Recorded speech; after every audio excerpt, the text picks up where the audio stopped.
making fraudulent claims, so they are excluded. People who do qualify, but for whatever reason, maternity leave is a big one, have seen the average of their last 3 years trading profit as a self-employed sole trader fall. Obviously they're getting a lot less than they may otherwise have done, and there's nothing within the system to correct that imbalance. And then there are a large group of people who are the directors of their own limited companies. Now, they regard themselves as being self-employed. Many of them are running businesses that supply their services to lots of other businesses because they have a particular skill. Maybe they're an electrician, a plumber, a builder, a landscape gardener. Increasingly nowadays, they could work within the media. They could be a sound engineer, a TV cameraman, a professional musician. I've been speaking to lots of session musicians over the last few weeks who are finding they're not eligible to claim because, as company directors, that's one key group who don't fall within that category. They can effectively apply to furlough themselves and get some limited money that way, but that's not good. That will prevent them from running their companies on a day-to-day basis, and most are still struggling to survive. Now, for many of these groups, if they're running a business, the answer has been to borrow. And we've had the success of the Bounce Back loan programme, billions loaned through that, but that is a quite risky thing to do. If you're not entirely sure how your business is going to get through this crisis, you've run out of money and your only option is to borrow, it's going to take a year for us to know how many of those loans are going to be successful, because of course businesses don't have to repay anything for 12 months, which for some is a lifeline, but equally it could be storing up problems for the future. Let's hear how people are doing, Claire. 0345 6060 973. Chaz is in Cricklewood. Hi, Chaz. What line of work are you in? I'm in advertising. Tell me more about what you were doing before all of this. How did it work?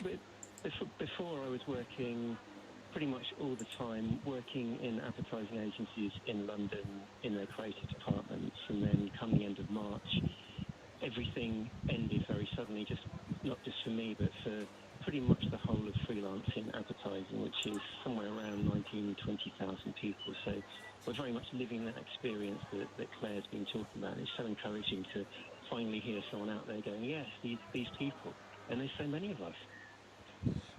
Are you self-employed? Do you have your own company? How do you sell your services to the people you work for? No, it really is an accident of accountancy. We're not accountants, we're creatives, and our accountants tell us how to set up our companies. I set mine up as a limited company because I was told that was the best way to do it. Some people are self-employed. Some limited companies pay themselves PAYE. I pay myself dividends because you don't know when you're going to work one month or another. So you can't rely on having regular monthly payments coming in. But I think the government thinks that because we own a limited company, we're fat cats in big cars employing hundreds of people, whereas actually we're one person, and we don't work every week. So we're really not the people they think we are, and we're struggling. From the end of March to now, the middle of June, tell me how things have been. They've been very bleak. There's been almost no work.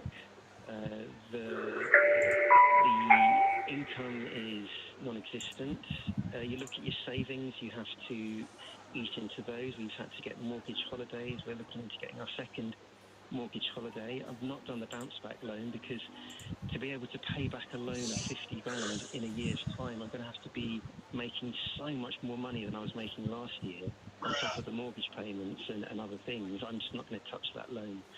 So I'm fortunate my wife works a couple of days a week in the school as an OT, but obviously that only just started last week again with the schools. So it's bleak when the savings run out. It's actually quite surreal to not know where the money's going to be coming from. And the only reassurance is that, as Claire says, there is a million. I think there's more than a million of us. And the government are going to have to do something because it's going to be an economic crisis. How long do you think you've got with your savings? Oh, I reckon 6 months. I'd give myself to Christmas, but before then, I think the panic and also the health effects it's going to have on people as they worry. Worry's not good for your health, and a lot of people are far more worried than I am now because perhaps they had less saved. Everyone's in a different situation. People might have been saving for home extensions or holidays or family weddings, and they're using that money now to live, just to get through. But once that's done, it's going to take us years and years to build that money back up again. So we really are forgotten. We're limited companies, but we're very much limited in what we're able to do at the moment, particularly feed ourselves and our families. Chaz, stay right there. Claire, your thoughts? This is very familiar to me. Yes, I've got lots of thoughts for Chaz in particular, but also for other people who might be listening and thinking, yes, that's me. So starting from what Chaz has been doing, he's applied for a mortgage holiday. That's great. He's going to apply again because the facility for doing so has recently been extended by another 3 months. Now, we're currently waiting to hear whether the Financial Conduct Authority will work further with the lenders to extend that holiday to other forms of credit. Over 1 million people have applied for this extension on credit cards, and that's coming to an end at the end of June. And around another 500,000 have applied for an extension on money they've borrowed through personal loans, and then nearly 2 million have applied for it on a mortgage. So if you've got a mortgage, you can apply for it for longer. Hopefully we'll have something to say soon about other forms of debt. Now, that is just pressing the snooze button. You're still being charged interest, but nevertheless it will make the immediate crunch on a person's finances less. Now, Chaz, you also mentioned the bounce back loan and how you were deterred by taking on the size of it. Just a couple of facts. I'm not telling you to take one out, just for people who are listening. The maximum loan that you can take on a bounce back loan if you're a small company is 25% of your turnover. So you may not be able to borrow the whole 50,000 in any event, and you don't have to pay it back after a year. It's a 6-year term on the bounce back loan. The first year you won't be charged any fees, and the government will cover the interest. The rest of the time the interest rate is fixed at 2.5%. So it is a very low cost form of finance. Still a risk, nevertheless, but that could be more of an option. And finally, your point about savings. You're really lucky, Chance, to have been able to build up those savings. And as somebody who has savings myself, I know how comforting it is when the pandemic started and thought, oh, thank goodness I've got some money in the bank. And there are millions of people, of course, who don't have that. The savings rate's gone up a little bit under lockdown as people are trying to put more money away. You see, with non-essential retailers being shut, we haven't been able to spend so much. But unfortunately, those of us who have been prudent and have amassed savings will find out that this will count against us if we wanted to apply for any means-tested benefits like universal credit, and that in itself can be a shock for some people who think, well, I've paid my national insurance, I've paid tax all of my life, and now when I need help, where is that help going to come from? Chaz, does that help you? It does, yeah. I didn't know that about the loan, and it is something that, come Christmas, if that's offer still on the table, it might be something I need to do. But yeah, my savings aren't huge, but it does eliminate me from universal credit, unfortunately. But yeah, I think there's solidarity in numbers, and I think while we remain a big group of people, and there are a lot of people putting pressure on the government all at the same time, I think something will happen. I'm optimistic. I think it's, try not to get too down by it, because that will eat away at you. So keep your head up, keep going, and hope for a brighter dawn. All right, Chaz, good to hear from you. Thanks very much for calling in. You're certainly not alone. I pay tribute to Claire, who has been coming on this programme for weeks, making sure that you and others are not forgotten. She was one of the first, to my mind at least, to highlight that whatever, however generous the government schemes have been, lots of people were falling between the cracks. If that's you, Claire's on standby. I'd love to hear how you're getting on. 0345 6060 973. The news now, 6:16. Here's Tim Humphrey.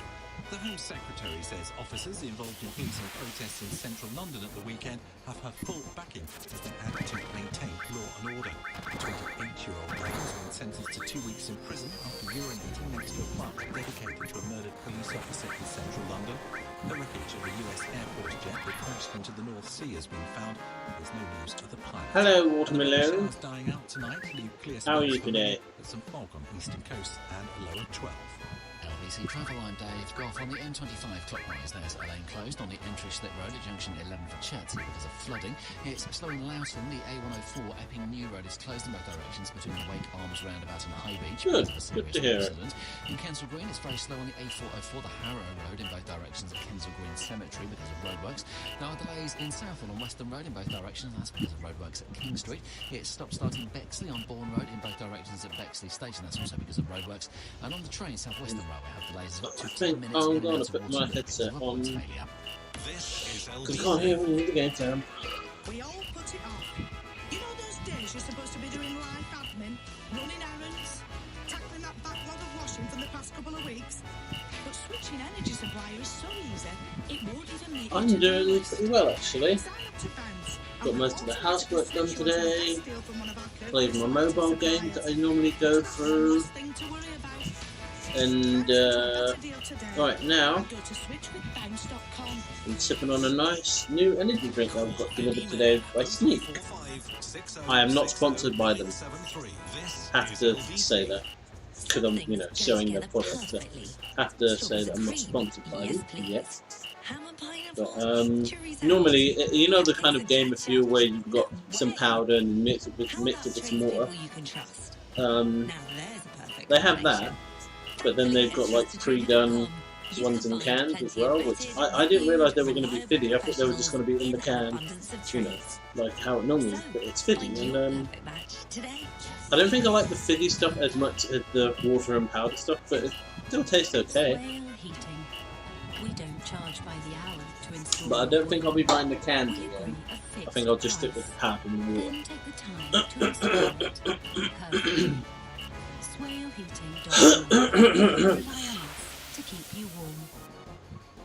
This is a message from the government about the next stage of controlling coronavirus with NHS Test and Trace. To protect your friends and family, testing and tracing must become a new way of life. If you have symptoms, you need to get a test immediately. Don't leave home for any other reason.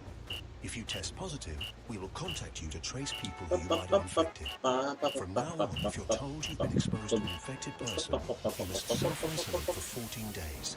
Play your part and do the right thing so we can safely return to normal life. Go to nhs.uk or call 119. Stay alert, control the virus, save lives. Behind every inspiring hand and every person who changed the world, there's a story. Introducing Sky Documentaries. Get the story, find the story. With award-winning exclusive documentaries and over 100 titles on demand. A brand new channel. Extra cost for Sky TV customers. Sky Documentaries. Available now. See sky.com for terms and conditions. At Direct Line, we usually take out radio ads to talk about ourselves. But this ad isn't about us. It's about Fair Share, a charity who are tirelessly working here in South East London and across the country, putting others first to deliver food to vulnerable people. That's why we're providing their volunteers with personal protective equipment so they can continue to help and stay safe. If you'd like to support Fair Share or find out more about their work, please visit their website, fairshare.org.uk. That's F-A-R-E share.org.uk. Fair Share, they're on it. Do I not have respawn anything? Okay, let's give you a restart. It is the most I'll need. Yeah, that'll be fine for him. Oh, actually, hold on now. I'm going to exchange with someone else. I'm going to exchange it with Barrett, because Barrett won't be doing all of that work, getting money, so yeah. From some of the people in just that predicament. Joe is next. Joe, you're very welcome. How are you getting on? Hi. How we get we run a there we go. That's better. School. There's 3 of us. We've been doing this for 14 years, and last year we changed up how we do things a little bit. So that meant that we were self-employed for the last tax year, even though we've done everything. Oh, I got 3 stars. Because we changed the company structure. That would have been cool. Because our RTI wasn't submitted before the 19th of March, I think. And we've got too much savings just about, so we're not entitled to universal credit or any other help. Everywhere we go, we're cut off. We can't get a discretionary grant because it doesn't fit in with the local authorities' criteria. Ooh. We're stuck. Oh, cool. Savings. We've had 3 bank deliveries. Not good, really. How have you been coping? We've had good days and bad days. My partner's disabled, so we're shielding. We also don't know when we're going to be able to get back to work because we're dry constructors and we're sat in a small metal box with people for 8 or 9 hours a day. So we're taking it a day at a time, enjoying the free time. It's nice to not have to get up and go out to work in the morning, don't get me wrong. We just like that older. But we're just it's getting worse. The government just doesn't, they don't answer questions. It's always questions. What are we supposed to believe, you think? Did you hear Rishi Sunak? We played a little clip of him earlier, the Chancellor, just say he was asked about people in your sort of position earlier, and it wasn't that he was unsympathetic, but he said that the government can't help every single person. Why? I mean, they've got records of every single person who would want help. I mean, have they not considered a universal payment to everybody? People who don't need it, God, they can give it back if they really feel like it, but it would be much fairer to give the payment to everybody rather than excluding some people because they worried about fraudulent claims. We've been trading for like 15 years. In one capacity or another, they've got all our books, all our records. There's no reason why they couldn't look at the cases that are left and say, okay, we're going to stretch the rules for these people because they've not been brought into the fold with everybody else. But it's unfair. Do you feel, well, I was going to ask if you feel forgotten, Joe, and I'm sure the answer is yes, but I suppose what I mean is we seem to have arrived at a point in this crisis where the lockdown's being eased in some regards. We've got shops open in Northern Ireland and in England. People looking forward to maybe from July the 4th, restaurants and so on being open. The sense that the worst has passed, it seems to be part of the general thinking. I'm not saying it's unanimous. But meanwhile, you and others are there wondering how on earth are you going to survive financially? Do you feel overlooked? We can't necessarily go back to work on the 4th of July because we're waiting for the DVSA, the government, to tell us when we can start driving instruction again. So we're completely stuck. We can't go back to work even if we wanted to. So we're also shielding. So personally, a lot of my clients are disabled. So because we're a specialist driving school, we teach disabled people all the time. So they're going to be shielding. So if they extend the shielding from the 13th of June, then we're going to be shielding. We're not going to be able to work anyway. We're still not entitled to anything because we're shielding. It's just, I don't think the government, the lines, the news and all the headlines are very much, we're doing all of this, we're helping, we're doing this. But they're not helping everyone, and they just need to think about it in a different way. Not everybody's out to make a book. Let me bring Claire into the conversation. Claire, what do you think? Well, Joe, firstly, thanks so much for calling in and sharing your experience, because you raised some really important points on a number of levels. I mean, let's start with people who are shielding, because that's going to go on until the end of June, the current advice is. You know, we're still waiting to hear. Members of my family are shielding. We don't know what's going to happen after that, particularly people who have been furloughed because they are shielding. Can they go back to work? So lots of uncertainty there.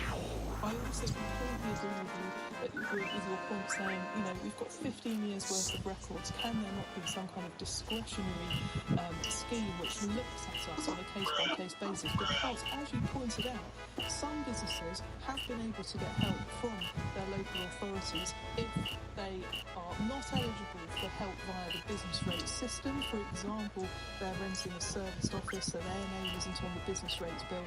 The government did give a pot of money earlier in the year to those businesses who had fallen between those cracks when it came to getting a grant from the local authority. They put more money there.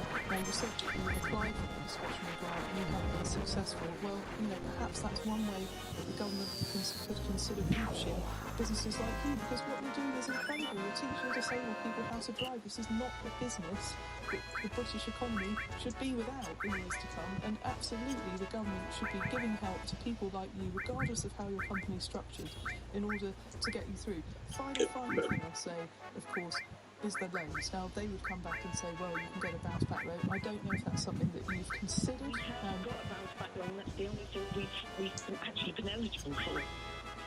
Yes, funny that, isn't it? You tick the box for debt, but not for any kind of benefits. And the final thing I'll mention, more for other people who are listening, if you were thinking like, I'm confused, I don't know if I do qualify for benefits, do have a look at the benefits calculator online. The government's got its own one on gov.uk, which is perfectly fine, but you might find one run by a charity like Turn to Us, that I've mentioned before, and also the debt charity, Step Change. They've both got very good calculators and explanations of what the different kind of types of benefits you can access might be. Obviously, Joe, not really help to you. You've already done it. You know that you can't get anything yet, but obviously as the savings run down, that situation can shift. No, it was a bit of a kick in the teeth, really, because we applied for universal credit because they said that's what you wanted to do. And we were getting £30 a month of disabled tax credits because we both work. They took that off us. Oh, how absolutely crushing that you go through the process. Oh, and well, find I out like there's that something already. I really sympathise. Please get back in touch with us when you next do phone and let us know how you're going to go. Please do. Joe, thank you very much. I hope for better news for you. But rest assured, I mean, it was interesting, Chaz and others talking about feeling very lonely with this, and I entirely understand that sentiment. But you're not alone, and thanks to Claire and others, we're going to do our best, as we've been doing since the start of this, to make sure that you're not forgotten. 0345 60 973. We've got a news update for you now, almost 6:30. Here's Tim Humphrey. The pilot of a US fighter jet which crashed into the North Sea has been found dead. A major search operation has been taking place after the F-15 went down off the northeast coast of England during a routine training mission this morning. The Home Secretary has condemned the violence of far-right thugs seen in central London at the weekend. Priti Patel has said counter-demonstrators claiming to be protecting Sir Winston Churchill's statue were patently racist. The number of people in the UK who've died after contracting coronavirus has risen by 38, although fewer deaths were typically reported after the weekend. It means the UK total has now reached 41,736. And the weather showers dying out tonight to leave clear spells for many, but some fog on eastern coast and a low of 12. An emergency appeal for Global's Make Some Noise. Supported by HSBC UK. We're raising money to help those hit hardest by coronavirus in our communities. In the last decade, many of the indicators have gone the wrong way. COVID-19 has amplified and accelerated these trends. As we take the first steps towards a new way of life, there are people that need our help. Join LBC as we raise money for those who need it most, like those going hungry, who are grieving, and who need us now. The long-term pressures are still very challenging, and they're likely to be even more challenging after coronavirus. Listen this Friday, or go to lbc.co.uk right now to find out how you can donate and make a difference. Supported by HSBC UK. This is LBC. It doesn't sound like much. Doors opening. But at DFS, we've been waiting to hear it for a long time. We're so happy to be open again, with new safety measures that follow government guidelines, and a new bookable appointment service that will help make your trip to the store even easier, so you can find a sofa that's perfectly comfortable while staying perfectly safe. Find out more at dfs.co.uk. Doors now open. DFS. The force is strong in my family. My father has it. I have it. You have that power too. For the first time ever, stream the complete Skywalker saga, all in one place. 9 incredible films, one epic story, only on Disney+. The Force will be with you, always. The Skywalker saga on Disney+, now streaming. 18+ subscription required. T's and C's apply. At Honda, we believe in our ears. Listening can help solve some of life's biggest conundrums. For example, if a car breaks down and there's no one around to hear it, does it make a sound? The answer is yes. The new Jazz Hybrid will pinpoint your location automatically and send for help at the tap of a button. And with its personal assistant, you can find the answers to other conundrums like, where is a good vegan, gluten-free pizza place with free parking? The new Honda Jazz. Hybrid and connected. Honda. The power of dreams. Connectivity subscription available on selected grades. Minions, did you know Sky Broadband Superfast guarantees your speed? No, Stuart, it doesn't guarantee you'll win the game. Or that your video will go viral. Or that you'll match with the love of your life. But Sky Broadband Superfast does guarantee the speed we promised or money back. So reliable, it's minion-proof. Sky, believe in better. Sky Fibre is only a speed measure to help must drop below min download speed for 3 consecutive days. 1 month subscription refund. Claim up to twice in midterm after first fortnight to see sky.com. Life admin. We all put it off. But switching energy supplier is so easy, it won't even make your to-do list. Sign up to Bounce, and we'll automatically switch you onto the best deal from one of our carefully selected suppliers. That's one less thing to worry about. Bounce onto a better deal at switchwithbounce.com. This is the Eddie Mair Show on LBC. Text 84850. A little bit later in the programme, a follow-up to something we talked about recently. Are black children disproportionately being told they have special educational needs? It's something that a listener said in the course of a conversation the other day. It turns out other listeners have the same view. We're going to hear from someone who's done some research on this before 7 o'clock. We're very interested too if you have experience in this area. Between now and 7 also, Claire Barrett, personal finance editor of the FT, talking about and trying to help the people who are, well, the hundreds of thousands of people, who knows how many, who are falling through the cracks of the government's COVID-19 financial help. And in a moment, we'll update you on the Brexit negotiations. Right now, you may just have heard this. I want to talk a bit more about it because it's always a big day, the annual event, when Globals make some noise. All our stations come together for one big day to try and raise as much money as possible. And that normally happens in the autumn. But this year, Globals Make Some Noise is back this week, and you can imagine why. As always, we are trying to help small charities around the UK, and they need help now more than ever. Coronavirus has affected so many people, but it's the most vulnerable who are struggling to cope right now. We just heard Joe, who's run a business for 14 years, using food banks at the moment. The charities that help people who are struggling are themselves struggling. Make Some Noise supports these small charities that most of us have never heard of because they don't do advertising or they don't have any kind of national profile. But these charities are doing work in neighbourhoods across the UK that do make a real difference to people's lives. If you are able to donate to this emergency appeal, you would be supporting, for example, charities in food banks, shelters to help keep people safe from harm. Your money will give help for those who are grieving lost loved ones. It'll support carers, as well as those feeling more alone than ever. If you are able to help, and I appreciate it may be impossible for you right now, but if you can help, I'll give you details in a moment of how you can donate money simply by sending a text message. But first, I thought you might want to hear a bit more about charities who'd like to help. Family Gateway supports families living in poverty. The closure of schools over the past few months has meant children who would normally get free school meals are going without. Family Gateway is providing not only free meals a week for entire families, but also keeping an eye on the welfare of the most vulnerable children. Important work, I'm sure you'd agree. Emma has 3 children and was just getting by before coronavirus. Her husband is a self-employed taxi driver, and as you can imagine, his work has hugely reduced during lockdown. Globals Make Some Noise. Supported by HSBC UK. I kind of open and put in the drawer. That's what I do. And then I think, I need to pay it. And my priority is food because I've got one child that's struggling to eat.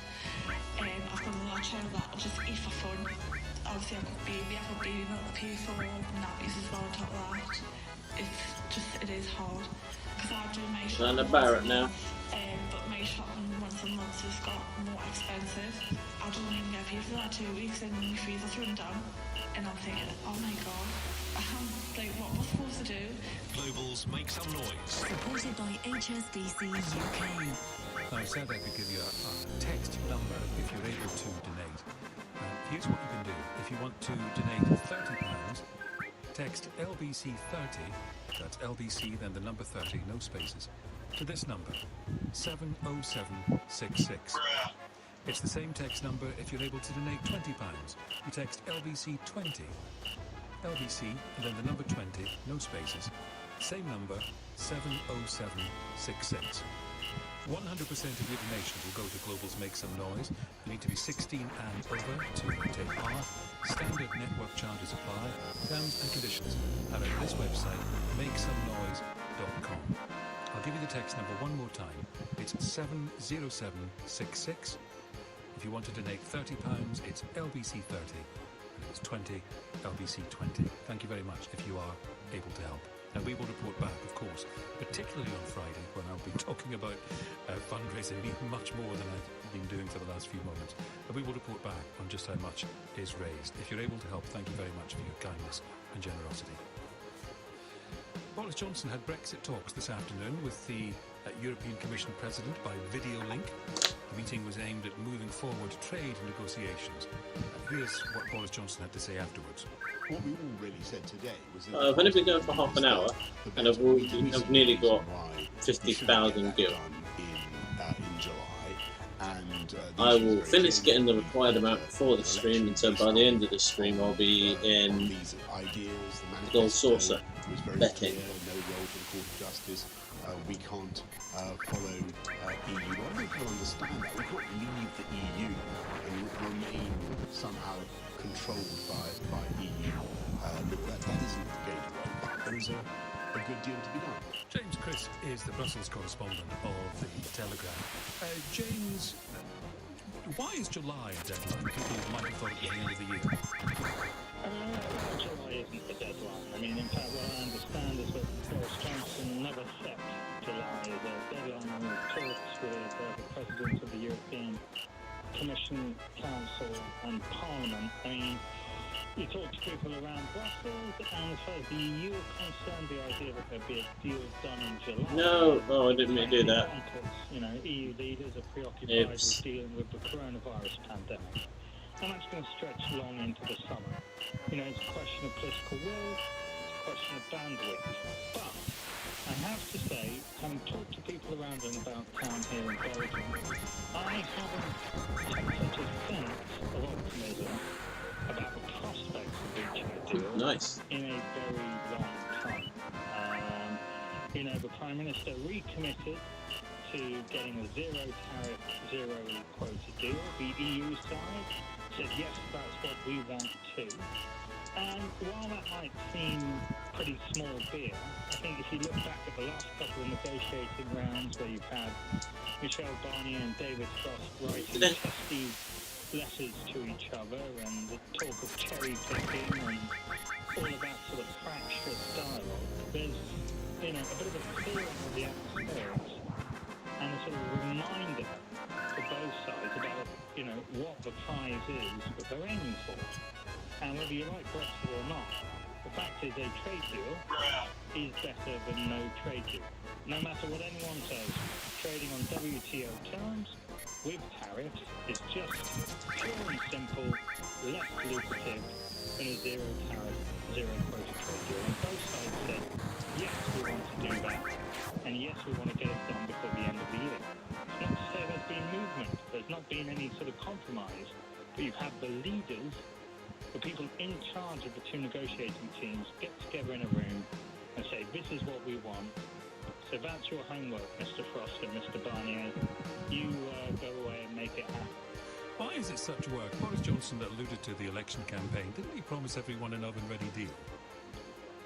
Well, yes, he did. He did promise everyone an oven-ready deal. And he could have had an oven-ready deal if he had agreed to every single one of the EU's demands. I mean, they would have been very happy to present him with an oven-ready deal if he had gone along with more or less what Brussels wanted. And look, you know, it's very easy to fall into this trap. Well, you know, the EU is being unfair. The EU are asking for more from us than they're asking from Canada and Japan. Well, look, it's their market. You know, they are entitled to ask whatever terms of access they want to ask from their market. And of course, a lot of the things that they have asked to a layperson on fishing, on level playing field, do come across as unreasonable. But I mean, the sense I'm getting is that those were initial negotiating positions. I mean, I wouldn't be in the slightest bit surprised that all the while we've had the, you know, the bang and sturm and drang and fireworks between the two chief negotiators in public, you'll have teams of officials assiduously ticking off all the bits that both sides agree on, leaving the difficult stuff for the last moment, which in this case could be October, which would give time for the European Parliament to agree, you know, to ratify the deal. But, you know, it could be 1 minute before midnight on New Year's Eve. But honestly, I feel it in my water, Eddie. Whether people think it's a good enough deal to get the EU for, well, you know, there are some people who won't think that, and there are others who will think that it's you know, slightly less smooth trade at a price worth paying for true freedom and an ability to diverge from EU regulation, set your own course. That's fascinating stuff, James. Thank you so much for that. James Crisp, Brussels correspondent of The Telegraph, sensing something upbeat, almost optimistic in Brussels from both sides. We're going to carry on the conversation about people falling through the cracks of the COVID-19 help. Claire Barrett's still with us. 0345 6060 973. First, the news. Here's Tim Humphrey. Coast Guards have located the body of a pilot of a US fighter plane which crashed into the North Sea while on a training mission this morning. The Home Secretary has condemned demonstrators in central London involved in clashes with police at the weekend. Pubs, restaurants and hotels in Northern Ireland will be allowed to reopen at the start of next month, 3 weeks earlier than originally scheduled. And the weather, showers dying out tonight, leave clear spells for many, but some fog on the eastern coast and a low of 12. LBC Travel, I'm Dave Goff. They're accused on the M25 anti-clockwise. A lane is closed because of an accident after junction 6 for Godstone. Clockwise in the M25, there's also a lane closed on the entry slip road at junction 11 for Chertsey because of flooding. They're accusing Croydon. The A23 Purley Way is blocked in both directions at the Valley Park Retail Centre because of an accident. In Canning Town, Silvertown Way southbound is closed at the Canning Town roundabout because of an accident, so they're accused. And on the trains, London Overground have severe delays from Highbury and Islington to West Croydon and Clapham Junction. That's because a passenger has been taken ill on a train. Coming up at 7 on LBC, On the News Hour, shops open today. The PM talks to the EU, urinating man sentenced to jail, and Ireland might have a new government. Ian Dale on LBC. The unsung came from near and far. The cleaners who wipe away our worries. Friendly bank tellers and smiley delivery drivers. Here's to the healthcare workers who we'd hug if we could. We all hail the bus drivers and salute our frontliners. Local heroes, one and all. We're not an island. We are part of something far, far bigger. HSBC UK. Together, we thrive. Every Worcester Bosch boiler, Swale Heating installs, comes with a warranty of up to 10 years. Reassuring, isn't it? That we take the time to do things properly. SwaleHeating.com. Rely on us to keep you warm. At Asda, we're helping you shop when it's convenient for you. We have now extended the opening hours of your local store with current Sunday hours remaining the same. And we still continue to stock our shelves throughout the day. Search Asda opening times online to find your local store's opening hours. Asda. Save money, live better. Listen, that's a dream. Everyone has them, jungling away in the back of our minds. And most of the time, that's where dreams stay. So easy to ignore. Anything can drown them out and everything does. But at Honda, we listen to our dreams. We get right up close. And on really good days, they become reality. From 2022, Honda's mainstream cars will only be hybrid or electric. Honda, the power of dreams. Minions, did you know Skyboard Band Superfast guarantees your speed? No, Stuart, it doesn't guarantee you'll win the game. Or that your video will go viral. Or that you'll match with the love of your life. But Skyboard Band Superfast does guarantee the speed we promised or money back. So reliable, it's minion-proof. Sky, believe in better. Sky Fiber Air is only speed measured above most drop means download speed for 3 consecutive days. Wash up? What have you done to washing up? Wash up. Pet insurance. Sid, the border collie, has supersonic hearing. That's the best autocorrect error I've seen in a while. Yo, yo, yo, wash up, bitches! You got dirty cutlery! Get a free quote today at petsinthepickle.co.uk. Beware. Tweet at LBC. Lots of people not being helped by the government aid in all its forms during COVID-19. Oh, Dennis is going to be here very briefly. I'll show you Coco. People who've become self-employed in the past year, as we've heard during the course of the hour. People who may have been working in their business for a very long time and then just in the course of the last year changed their setup behind the scenes and suddenly they're not eligible. Tim is in Skipton. Hi Tim.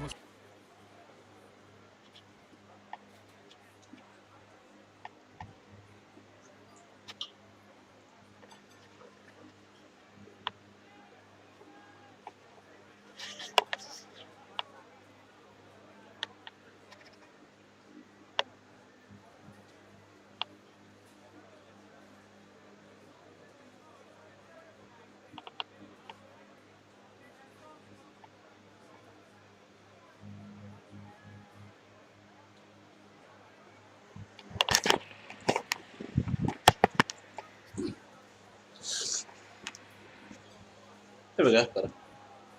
Right. But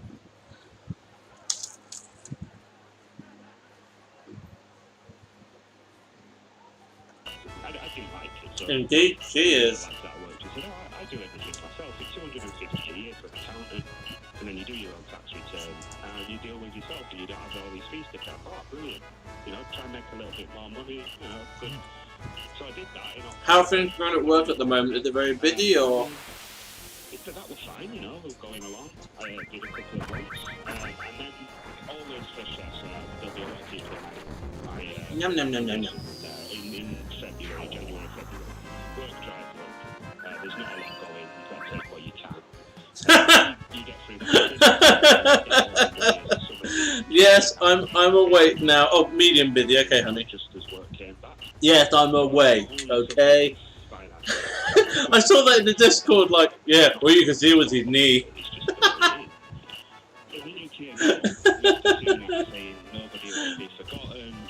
I would have been asleep for longer if someone hadn't woken me up. I was just so tired. I don't even know why. I don't do that much during the day. I don't get up mega early, but sometimes in the evening it's like I just crash. You're not eligible. Go on, don't, mate. That's what you've got. And that's it's gutting. It really is. Let me bring Claire into Oh, shut up! I can just imagine you saying that. Oh, shut up! I mentioned umbrella companies at the top of the hour because lots of people listening might have never heard of them before, and they might think it's some kind of arrangement that people use to dodge tax or that it's some kind of complicated scheme. But what's complicated? Hold on. Last I seen you, you were literally knocked the fuck out with a knee in the camera. I was like, yeah, here you go. That's because where the camera points at a two-seater couch, and I'm normally set up on the right-hand side of the couch. And I thought I'll lie down, and so I was lying down with my head. It was on the other side, and I had my legs up on the side where the camera normally is. I was just like, I didn't know that my legs were definitely in shop, but I suspected that they might be in shop, but meh. In the workforce needed benefits, and I sometimes wonder, do people in government realise how many people are freelancing? There's around 5 million so-called gig economy workers in the UK, and lots of them will be employed through umbrella companies. Many of them will be doing it through a limited company structure, like we've heard from other callers tonight. And it really is gutting. I'm gutted for you, Tim, that you're finding that basically they're saying to you, well, all you can do is go on benefits now or apply for other jobs. I mean, I really hope that you will get something else soon, but it just shows you, Eddie. Yeah, Kirsty was providing commentary. Employment laws that we have. There are other people I know who work for umbrella companies who thought that the umbrella company would furlough them, and then they just chose not to, arbitrarily. They don't have to do it, and they were left on the hook. So it's not just Tim. There are many, many others like him. This is no way for us to Tim, thank you very much. We'll get a quick word with Katie. Katie, hello. What do you want to tell us about your situation? Because I was going to say, initially, I did have the camera on me, and I was just like, it got to the point where I just said to Kirsty, look, honey, do you mind if I lie down for like half an hour or so? And she's like, yeah, go on. You can go lie on the bed. And I was like, I didn't want to lie on the bed because if I laid down on the bed, I would have been like proper gone. So I thought, you know what, I'm just gonna lie down on the sofa for like half an hour, 45 minutes, whatever, and then it did help because like I came back and I came back strong. You know, gaming legend. You know, I don't know. Don't pay attention to that. Are we live? Oh damn it! I can't cut that out. Yeah, because it was Minecraft, and Kirsty had the village right next to her house, and without realising, well, just forgetting for a moment, she killed the pillager captain, and then it triggered a pillager raid, and she had never done that before. And she's like, what's going on? I'm lying down, all I can hear is her go. You are a sole trader. You can say that 50% or more of your income came from self-employment, and you would be eligible to claim the self-employment income. So I'm still laughing about the phrase that you used, Choco. You were roadkill. Yeah, pretty much. That's something you could definitely apply for. We were saying at the top of the hour, we hope that the scheme governing other forms of debt. Pull the water. I read about Wolfie falling asleep in Discord, but I never personally stole the stream. I pulled. Is that what we're calling it now? I pulled a Wolfie. And unfortunately, it looks like the situation is not going to change anytime soon unless we get some further. Well, at least I'm not the first one to do it, so it's not going to be called. You know, if someone else does it, it's now not going to be called. Oh, look, they pulled a doctor. So you know, I don't mind that. I pulled a Wolfie. That's fine. Widespread displeasure. Let's see, how much skill have I got? The government not doing nearly enough nearly there. for all of these people. Claire's done her best. You've informed us a great deal about how you're suffering. Not. Oh yeah, because I suppose with him, stay with us on LBC for that. I think he streamed like from the console, so the microphone would be. Because when I stream, the microphone that I use is not. It's not this one here. Get away. Actually, you know, I'm not talking to anyone, so. Take it out. And the microphone I use is the one connected to the webcam. So if I was snoring, if I had been snoring, you might not have heard it too loudly. But obviously with Wolfie and anyone streaming that doing directly from console when they still had the headset on, that I imagine that would have been quite loud.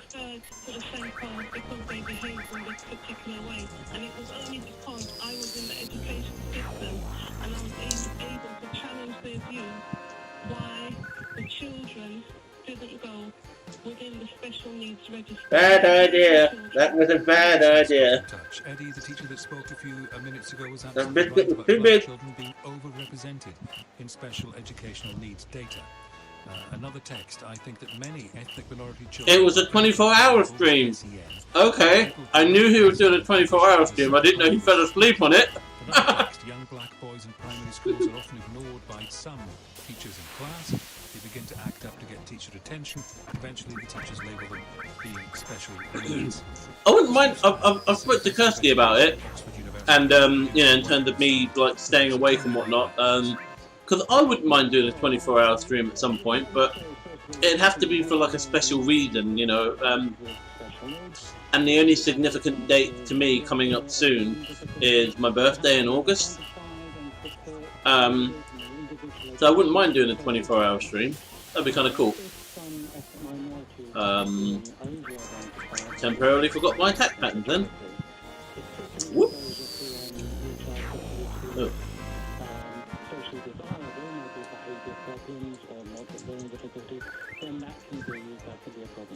I'm not sure what games I would play. I'm not sure if I would mix the games up. So like, play a few hours of Farming Simulator, a few hours of PUBG, a few hours Apex. Because I do like my PUBG and Apex. I've already said to Lamb, I'm not very good at PUBG. I enjoy it though. I've had some good games sometimes. I think the last time I played it was maybe with, I think it was with Ninja, FLT Ninja. I got 2 kills in one game. I was like super proud of myself. Kirsty, gotta go back to work now. Love you. Okay, love you too, honey. I'll see you at just gone 10 o'clock in the evening.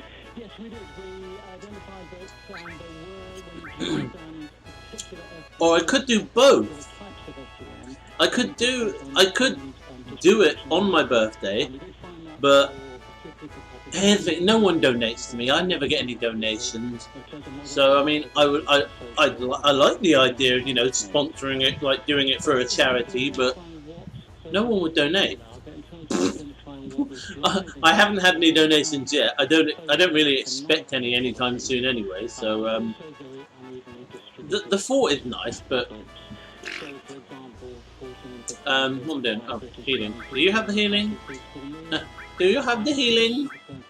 I'm low on health. You have the healing? Thank you for the healing. You do the healing. Excuse me. Oh, she's twitching.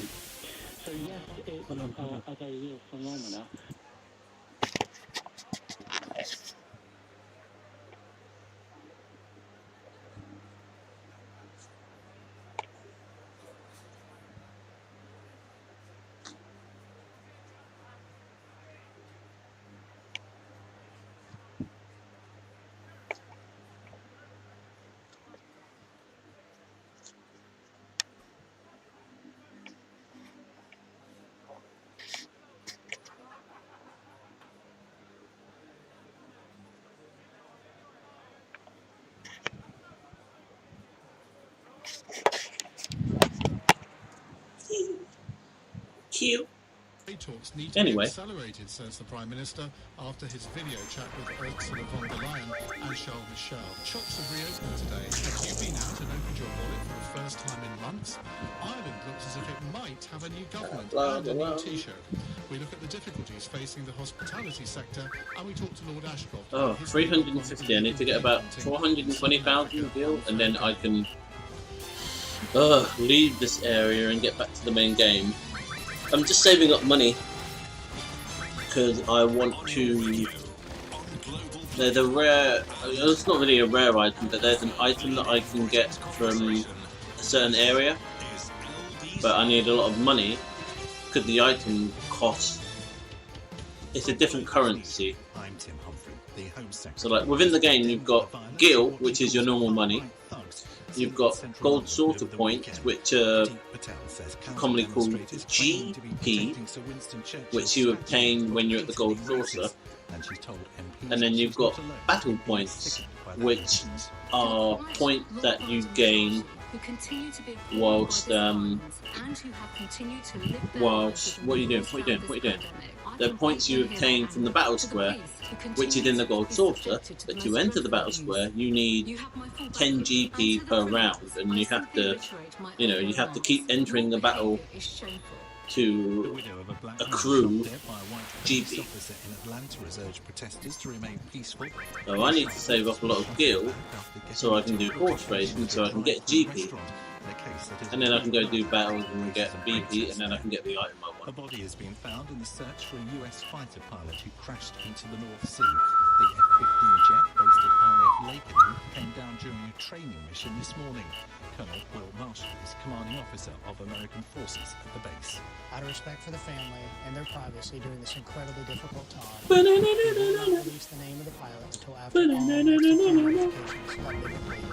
This is a tragic loss for the 40th Fighter Line community, and our deepest condolences go out to the pilot's family and the 493rd Fighter Squad. As non-essential shops across England, Downing Street has confirmed a review of the 2-metre social distancing rule could take weeks. Hospitality companies are warning up to 1 million jobs could be put at risk if it's not reduced, but the government says pubs and restaurants in England will reopen no earlier than July the 4th.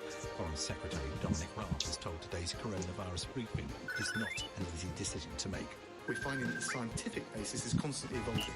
So hey, I'm Master Chocobo Lure. The most up-to-date and the most comprehensive advice we can before we as policymakers take those... Hey, you know what? The number of people in the UK who died after contracting coronavirus has risen by 38, although fewer deaths are typically reported after the weekend. It means the UK total has now reached 41,736. For the 6th day out of 10, there have been no new deaths in Northern Ireland. Master Poison, Master Transform, Master Seal. Haven't Master Revived yet, okay. Put that on double AP. Haven't Mastered Hill yet, put that on double AP. $1.26 and €1.11. And the weather showers dying out tonight to leave clear spells for many. Some fog on eastern coasts with a low of 12. Warm sunshine and heavy showers tomorrow with a high of 22. From Global's newsroom, you're up to date. This is LBC from Global, leading Britain's conversation with Ian Dale. Hasn't Mastered Hill yet. Hello, very good evening. It's 7 on this Monday evening on LBC. Let me tell you what's coming up this hour. Thousands of retailers in England have been allowed to reopen for the first time in months. Labour has strongly criticised the Prime Minister's promise of a new commission to look at racial inequality. Boris Johnson has met EU leaders for high-level talks on the future of EU-UK relations. A US fighter... Oh wow, I've got one master.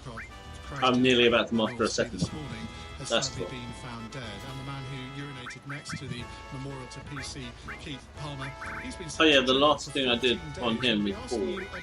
Okay, so let's... On that sentence, is it too harsh? Manipulate. Oh, shit, no. At 8 on LBC.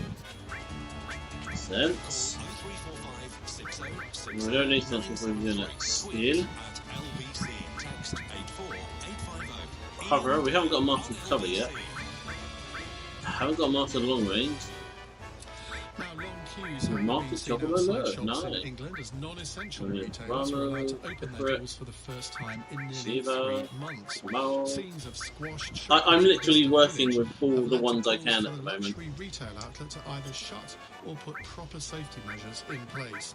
Well, leading tonight's government briefing, the Foreign Secretary Dominic Raab says all shops have a responsibility to ensure social distancing rules can be observed. In local shops, as we've already seen with essential retail, you'll see one-way floor markings and signs, you'll see hand sanitising stations, and there will be limits on the number of people in any one shop at any one time. Another 38 people have died after testing positive for COVID-19. That brings the UK death toll to 41,736. Well, earlier today, the Health Minister, Edward Arger, told MPs that the government's review of the 2-metre social distancing rule could take weeks. It is a balance between protecting public health outcomes and public health, and also understanding the impact that the restrictions are having every day on businesses, and I am entirely seized of the difficulties of that balance.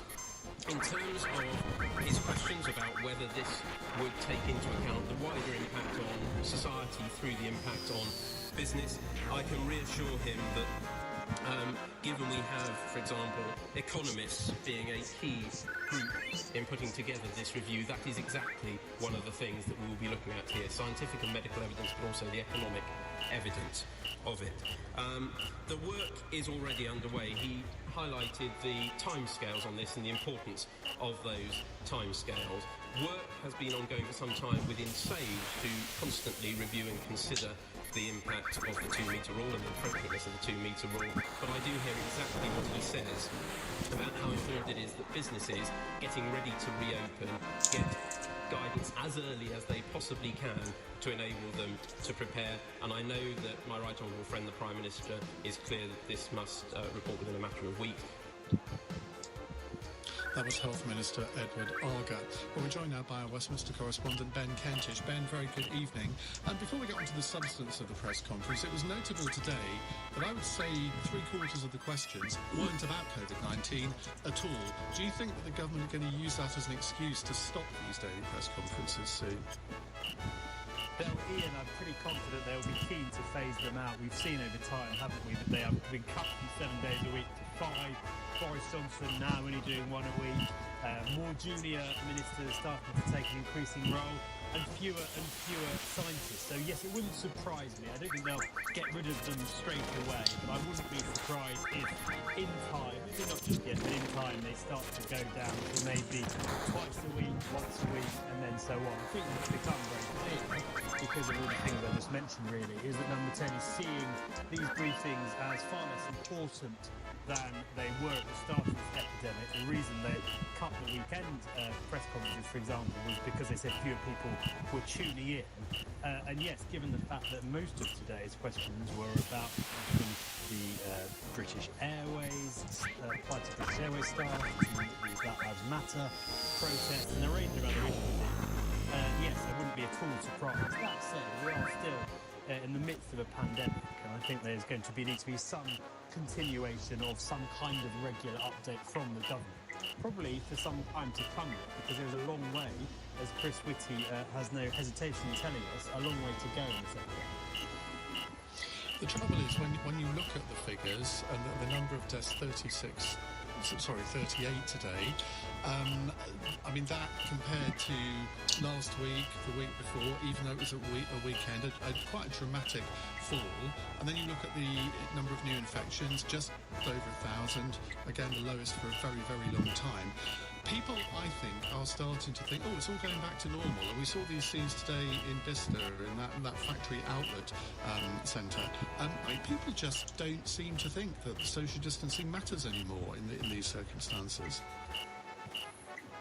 And that is something that people in government here are very, very alert to and very concerned about. There is this sense, really, in some parts, of a really false sense of security, the idea that this is over, we're past the worst of it, we can all start to go back to normal. And while they do want us to start very slowly to come out of lockdown and get the economy going, this is not over. Past epidemics show that there's often a second, a third or a fourth peak. The virus is still here. And even if you look at the number of new cases here, and they have started to tick up slightly in the last few days. Now that might just be temporary. Today's was low because there were so few tests carried out. But there are very real concerns, particularly among the scientists, that if we move too quickly, as we've seen now in Beijing, as we've seen in many US states that have started to lift lockdown, a second spike in cases, and therefore likely in deaths, is a very, very real prospect. And this is the incredibly difficult trade-off that government ministers are having to make between basically asking how far do we go, because we've all seen the economic figures, they are undeniably dying. How far do we go in trying to rectify that problem, get businesses open, get shops open, in time get the hospitality sector open, get people going back to work, while avoiding this second peak? And that's where this debate is really highlighted by the row, and it has become a row about this 2 metre, because business say we cannot open with 2 meters. No, I'm not eating it. Scientists say very clearly the risk of getting coronavirus is significantly lower at 2 metres than 1. Incredibly difficult decisions for the Prime Minister and his team to make. Just very quickly, the political action today has all been concerning this new commission that the Prime Minister has announced. Yet another commission on racial inequality is due to report by Christmas. Labour have been vitriolic about this today. David Lammy has been very, very critical, and they're saying that I've seen lots of interviews today where people are demanding action, but nobody's actually said exactly sort of what the top 10 demands would be of what they want the government to enact. I think, Ian, that very much depends who you speak to, doesn't it? Everyone you ask has got probably slightly different demands. But yes, that came up at the press conference too. It's put to Dominic Raab there have already been three reviews in recent years into inequality, racial inequality in Britain. David Lammy did one of them for the David Cameron government, and yet many of the recommendations that those reviews made have still not been implemented. And one of the journalists, but a lot have. That's been one of the. Sorry, Ben. A lot have though, and that seems to have gone missing from all this discussion today. Because the government never actually implements every single recommendation, does it? No, that's absolutely right, Ian. But the question that was put to Dominic Raab is, why do you need more recommendations when you've got, let's read this, there 250? Why not go back to them and assess those rather than coming up with more? The answer to that from the government is they want to do a really wide-ranging review into all forms of inequality. They come up with a series of very comprehensive, concrete steps that they could take. But the criticism really that was put to them at the press conference was, this isn't going to conclude for another 6 months or so towards the end of the year. Is that going to be enough for the people who are out on the streets protesting now? Because they say action is needed now to stop all the sorts of issues that we've talked about: police violence against black people, the disproportionate impact of the race in the criminal justice system. And some of those reviews, some of those recommendations, Ian, were things that are going to take a long time to get up and running. Things about making sure we have a more diverse set of judges, for example. It isn't something the government can simply take off the shelf and say we're going to do that right now. And that is the point they're going to make. But as I say, Labour saying, well, we've got enough ideas of what needs to happen. The time thinking and suggesting is over. Fire! I've mastered fire now as well. Right, Ben, thank you. That's Ben Kentish, our Westminster correspondent. Well, let's go back to talking about the reopening of shops. Delighted to be talking to the Managing Director of Debenhams, Stephen Cook, who joins me now. Stephen, I'm hesitant to call this a red letter day for you because I don't imagine that the footfall was back to normal, but what's it been like around your stores today? You know, it's intriguing. It's been incredibly good. And we all went in, certainly with some nervousness in it, but it's been considerably consistent all the way throughout the day. Customers incredibly supportive, and we haven't seen any of the madness that I'm seeing some of the images of in the marketplace.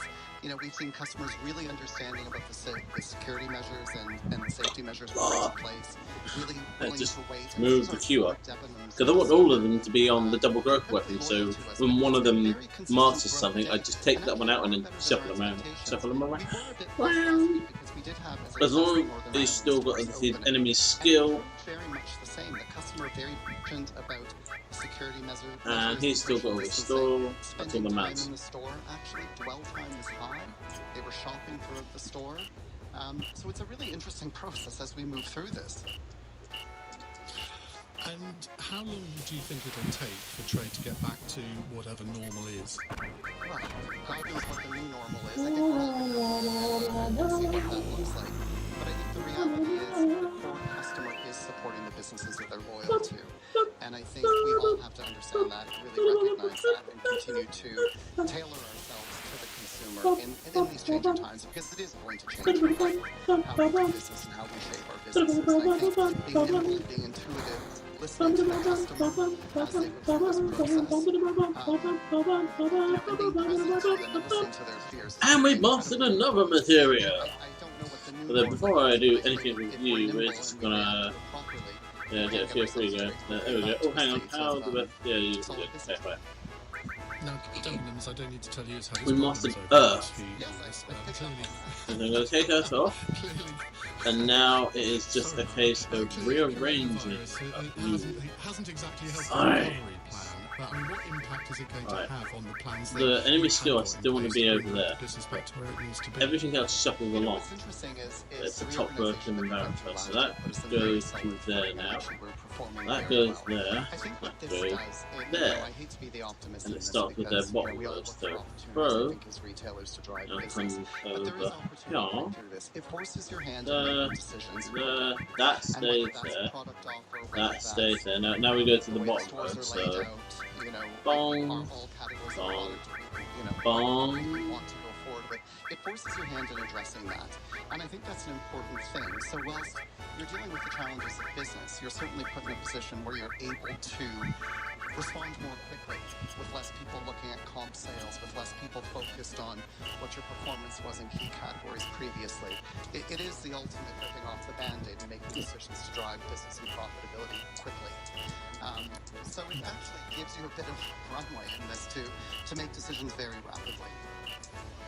Well, I'm glad you've retained your sense of humour, Stephen. Thank you very much indeed. That's Stephen Cook, the Managing Director of Debenhams. Well, listening to that was Esther Pugh, Senior Lecturer and Consumer Behaviours Expert at Leeds Beckett University. Esther, very good to talk to you. Now, what do you make of these scenes? I don't know if you've seen the pictures from the Bicester factory outlet village. People are not behaving rationally, are they? Nearly got all the money. I have nearly got all the money. I've nearly got all the money. We just can't wait to get back into those stores. And we're talking about non-essential retail. So these are things we don't need, that we want. We've been back out into the supermarkets. We've done that kind of more functional shopping. And now we just want to have fun and we want some retail and entertainment, if you like. So we have seen some really long queues, shops. So people, whether that is going to be maintained into the future, we'll have to see because... Okay, Cloud's got one more good attack left. Oh, hang on, now they're... Okay, they're still they are still all above 2,000 HP. You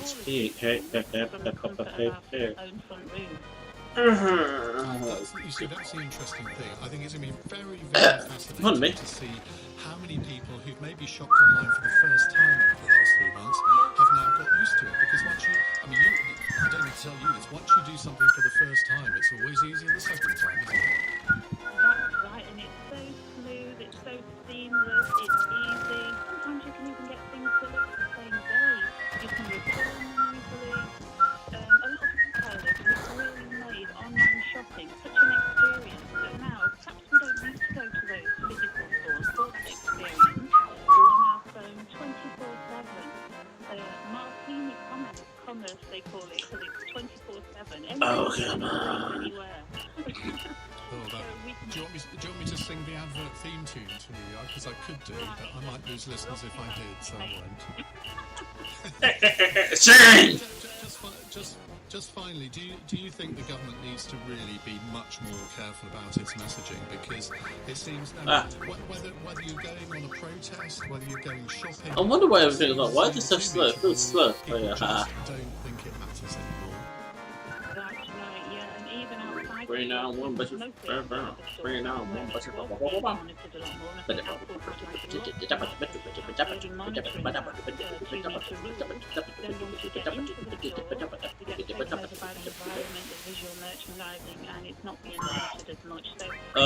god, I don't know what I'm doing.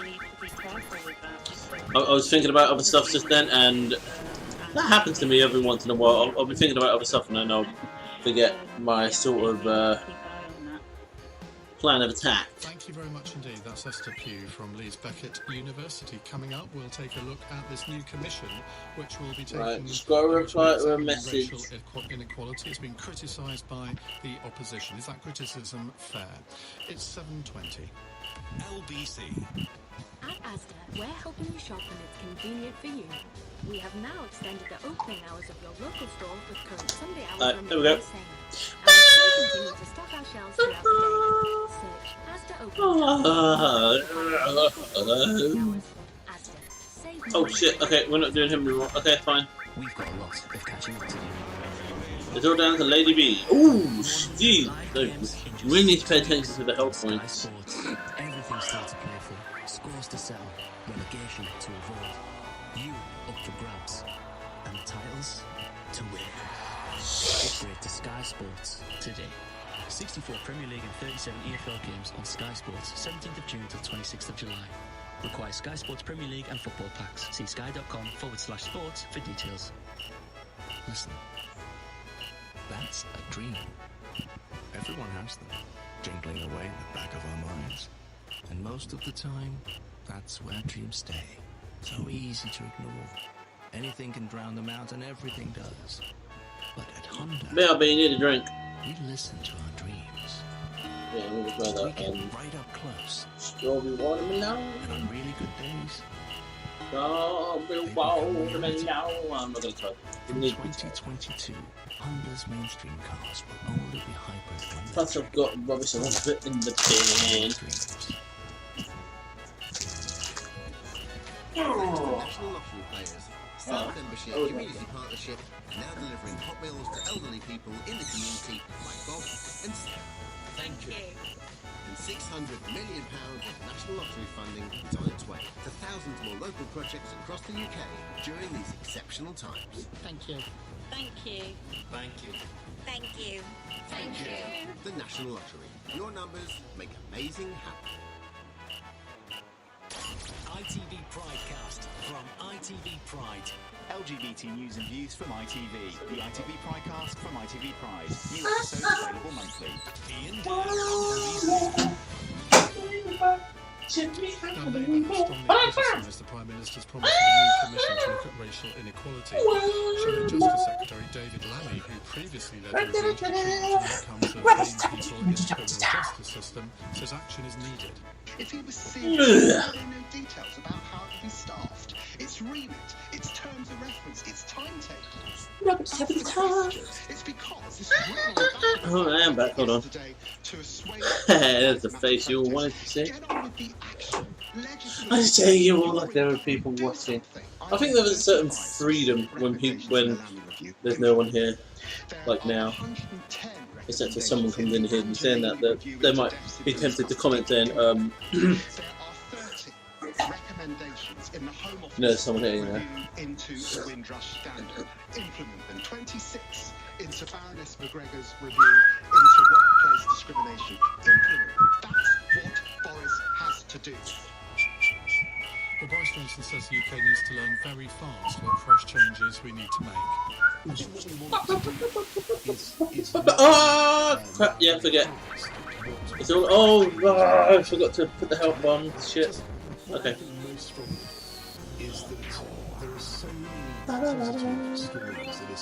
We have hit our target. I do not need to be here any longer, but this is a great place to be. Justice and education, including wider inequalities like those facing working class white boys in schools. Well, joining us now is Lord Woolley, Director. Oh, I need the fucking notepad. I swear. Oh, you fuck! I've left the notepad in the kitchen. Human Rights Commission. Simon, very good again. And to you too. That the government seems to have not pleased very many people with this announcement today. Is David Lammy right, do you think, that this is sort of one commission too far? Well, we're being patient for change, and particularly right now when emotions are high and people are feeling a lot of pain. I mean, I think with this commission, I don't think we need any more information or any more research. We need a framework of action. And I spoke with Downing Street officials yesterday and today. They said, large in this commission must be a framework how to get us into action mode, but not any more research. I think they agree. I mean, let's say the jury's still out, but as you know, I've always seen the glass half full, and I will continue to do so until I'm proven wrong. I suppose the only new thing about this commission is that it is meant to look at sort of across government, whereas a lot of the different boards and panels that David Lammy was talking about, they were specifically in one area, and he made out, and maybe you can clear this up, he made out that none of the recommendations of all of those different panels have been implemented. That's simply not true, is it? Sure. Well, I'm not a government spokesperson, and they can speak for themselves, but I do know in my role as chair of the advisory committee, the first issue we took up was David Lammy's recommendations. And my own information from what we did was at least half of them were done, but that's still not good enough. Ruby McGregor, that her work, not least her fantastic campaigning work, and bearing in mind she's a Conservative, unlike David Lammy being Labour, for a ethnic minority pay gap reporting. That legislation is on the shelf in the business department, and Boris Johnson could take it, implement it, and it would send in a statement of intent to to business. That if Black Lives Matter, as they do with their tweets and their posters, that this is real action. Have a look at your BME staff, all your staff, and what do you pay them? I think that's going to be very, very uncomfortable. But at least it will focus minds as it's done with the gender pay gap reporting, on focusing on the action that needs to be done. You've been working in this field for many, many years, and you say that you're normally a glass half full man, which is always good to hear. But can you be genuinely optimistic about the future, given what's happened over the past few weeks? You know what, Ian, that's a really good question, because there's been so much heartache, and it has been utterly distressing from time to time. And not least, with this perfect storm, watching a man die in front of our eyes, and sitting there really gasping for breath, calling out with his last words. And yet, with all this awfulness, my modus operandi, my DNA says to me that if people are moved, people are convulsed to action, out of this dreadfulness, we can build something better. This disease, for example, has laid bare some deep-seated institutional inequalities that benefits no one. If we're to pay tribute to those that have died, we look at those and we say one of three things. We either do nothing, we do a little, or do some major surgery on these institutions. Ian, I hope we go to the latter. I think it's in our grasp. I think those people on the streets campaigning and the millions around the world that have been... Got my notepad now. Now I just need to find the bit on the notepad that... Oh god, this is...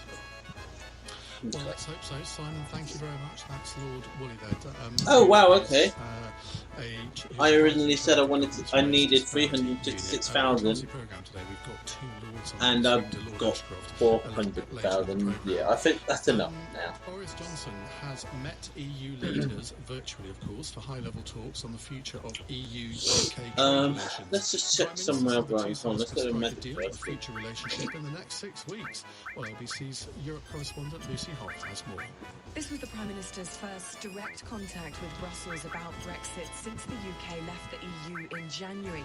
The two sides have held 4 rounds of talks, mainly via video so we have due to the COVID-19 pandemic. smoke They've bombs. achieved not much to speak of. They this are meeting at the highest level was about pushing done. those talks forward, with a joint statement issued just over an hour after the So talks everything, began. so expressions, Terroriva and Eva, I have to get those from the Wonder Square. Should intensify over the month of July. Boris Johnson even said following the discussion But the high potions that I buy from the Costa del Sol within 6 weeks by August. There was also a reiteration that the UK was not seeking any extension to the transition period, which is due to expire at the end of the year. Last week, we understood that the UK and the EU were changing approach with an intensified schedule of negotiations that would focus on those main sticking points, namely fishing rights. No, so I really don't need to be hanging around here anymore. Okay, let's go. Let's just go get it done. Level playing field on goods and standards, as well as continued disagreements over the structure of security cooperation. The ruling out of any extension of the transition period increases the risk of no deal, with any agreement needed to be ready by October, so both sides can ratify it. That's Lucy Hoff there reporting from Brussels. Coming up on the news hour, Ireland might have a new government. We'll look at the hospitality sector in our sector analysis, and we'll be talking to Lord Ashcroft about illegal game hunting in southern Africa. It's 7:30. Tim Humphrey has the news headlines. The Home Secretary has described demonstrators in central London who clashed with police at the weekend as patently racist. Priti Patel has told MPs she was saddened and sickened by far-right thugs marching on a so-called mission to protect statues. Coast Guards have found the body of a pilot of a US fighter plane which crashed. Oh, they found the body. Jet based at RAF Lakenheath in Suffolk. Yeah, I think earlier on they hadn't found the body yet. Pubs, restaurants and hotels in Northern Ireland will be allowed to open at the start of next month, 3 weeks earlier than originally scheduled. There will be no new coronavirus-related deaths recorded there for the 6th time in 10 days. And the weather showers dying out tonight to leave clear spells for many, with some fog on the eastern coast and a low of 12. This is LBC. Minions, did you know Sky Broadband Superfast guarantees your speed? No, Stuart, it doesn't guarantee you'll win the game. viral. Or that you'll match with the love of your life. But Sky Broadband Superfast does guarantee the speed we promised or money back. So reliable, it's minion-proof. Sky, believe in better. I do not have time for your shit. Download speed for 3 consecutive days. 1 month subscription refund. Claim up to twice in midterm after first fortnight to see Sky.com. Pets in a Pickle have your pets covered with pet insurance policies as unique as they are. Visit petsinApickle.co.uk. TfL has a plan to help London reopen carefully, safely and sustainably. We're temporarily changing when 60-plus London Oyster photo cards, older persons freedom passes and English National Concession Scheme passes can be used. You can now only use these passes from 9 a.m. on weekday mornings. This is to protect those who must travel in the morning peak and allows you to travel at times when you can safely social distance from others. For more information, search TfL Restart Plan. To the Mayor of London and That's TfL, if I like every the journey style, matters. the way she does it. Motoring world, we usually say go big or go home. But now we're saying go big from your home. Order the car you love from the thousands online and then collect in store. Contact-free digital signing, sanitized cars, and a whole lot of loving from 2 meters. Big Motoring World. Order online at bigmotoringworld.co.uk. At NatWest, we're putting our money where your business is. We've Oh wait, hang on. £5 billion of working capital funding. Doesn't really for our matter, customers but and have I already just lent over like $3 it. billion to businesses like yours. So if you bank with NatWest and COVID-19 has affected your business, remember, every one of us is here to support you. Search NatWest. Takes a little loader. Loader longer. Figures for RBS Group. Security may be required. Over 18s only. Subject to status. Business use only. Ian Dale on LBC. Text 84850. 7:33, time for a business roundup with Christian May, editor of City AM. Good evening, Christian. Retail, we've been talking about that at the beginning of the hour. Do you think that pent-up demand has been released to the extent that many shop owners would have hoped? I think it might turn out to be something of a flash in the pan. I know that images and footage of people queuing and bustling to get in. Yeah, okay, that's fine. I thought I loaded up the wrong stage there. Today, but for many others, it will be a case of opening the door in their village or their local high street or in any other city. They're all due on in, so talking about that's over there for now. And hoping for the best. Right. We know that consumers are still nervous. And of course, it's businesses and business owners that are particularly nervous. There are new measures in place in any shop that has decided to open, of course, that fundamentally change what you might call the retail experience. And that 2-metre rule is obviously now the subject of such intense debate. If it does come down to 1 metre and hospitality, which I know you're talking about later, could also open up, then that might bring some more dynamism to the high street. But I wouldn't take a look at today's activity and bet on a healthy rebound in retail anytime soon. Oh, a bit more sweetness to it. I like that one. Now, not a good day for the markets. No, and it follows a pretty torrid week. I mean, markets all over the world, very volatile over the past week. Investors were braced for more infections, even as the measures are eased. The 100 regained some ground on Friday, despite those figures being released showing that record 20% contraction in April. But it's not been that much better today. US markets particularly jittery, UK and European markets down as well. The biggest concern is of a second spike in the disease and the associated lockdown measures that would come after that. All eyes are on China. We know that Chinese authorities have shut down another market. They're nervous about that data, and I think people are once bitten, twice shy also as to how reliable or how quick that data would come out if China was one of the first to see a second spike. There are other issues at play. Don't forget, in the States, of course, people are now nervous that with the election looming, Donald Trump has simply set himself against any further lockdown measures, and in that environment, who knows quite what the virus will do. So I think nervousness is still very present in markets around the world. Christian, thank you very much. That's Christian May, editor of City AM. LBC Business Update. With Tide Smart Business Current Accounts, dedicated to supporting small businesses.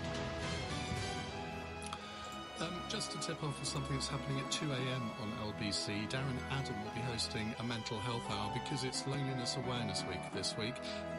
And he's going to be joined by Amy Perrin from the Marmalade Trust. That's 2 a.m. on Darren Adams' late night or early morning show. I'm not sure which one I should describe it as.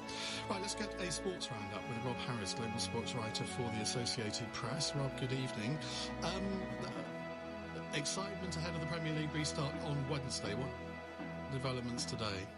Yes, seems hard to believe, but we're now only 2 days away from the Premier League resuming after spending 3 months on the show talking about all the machinations of trying to restart the league.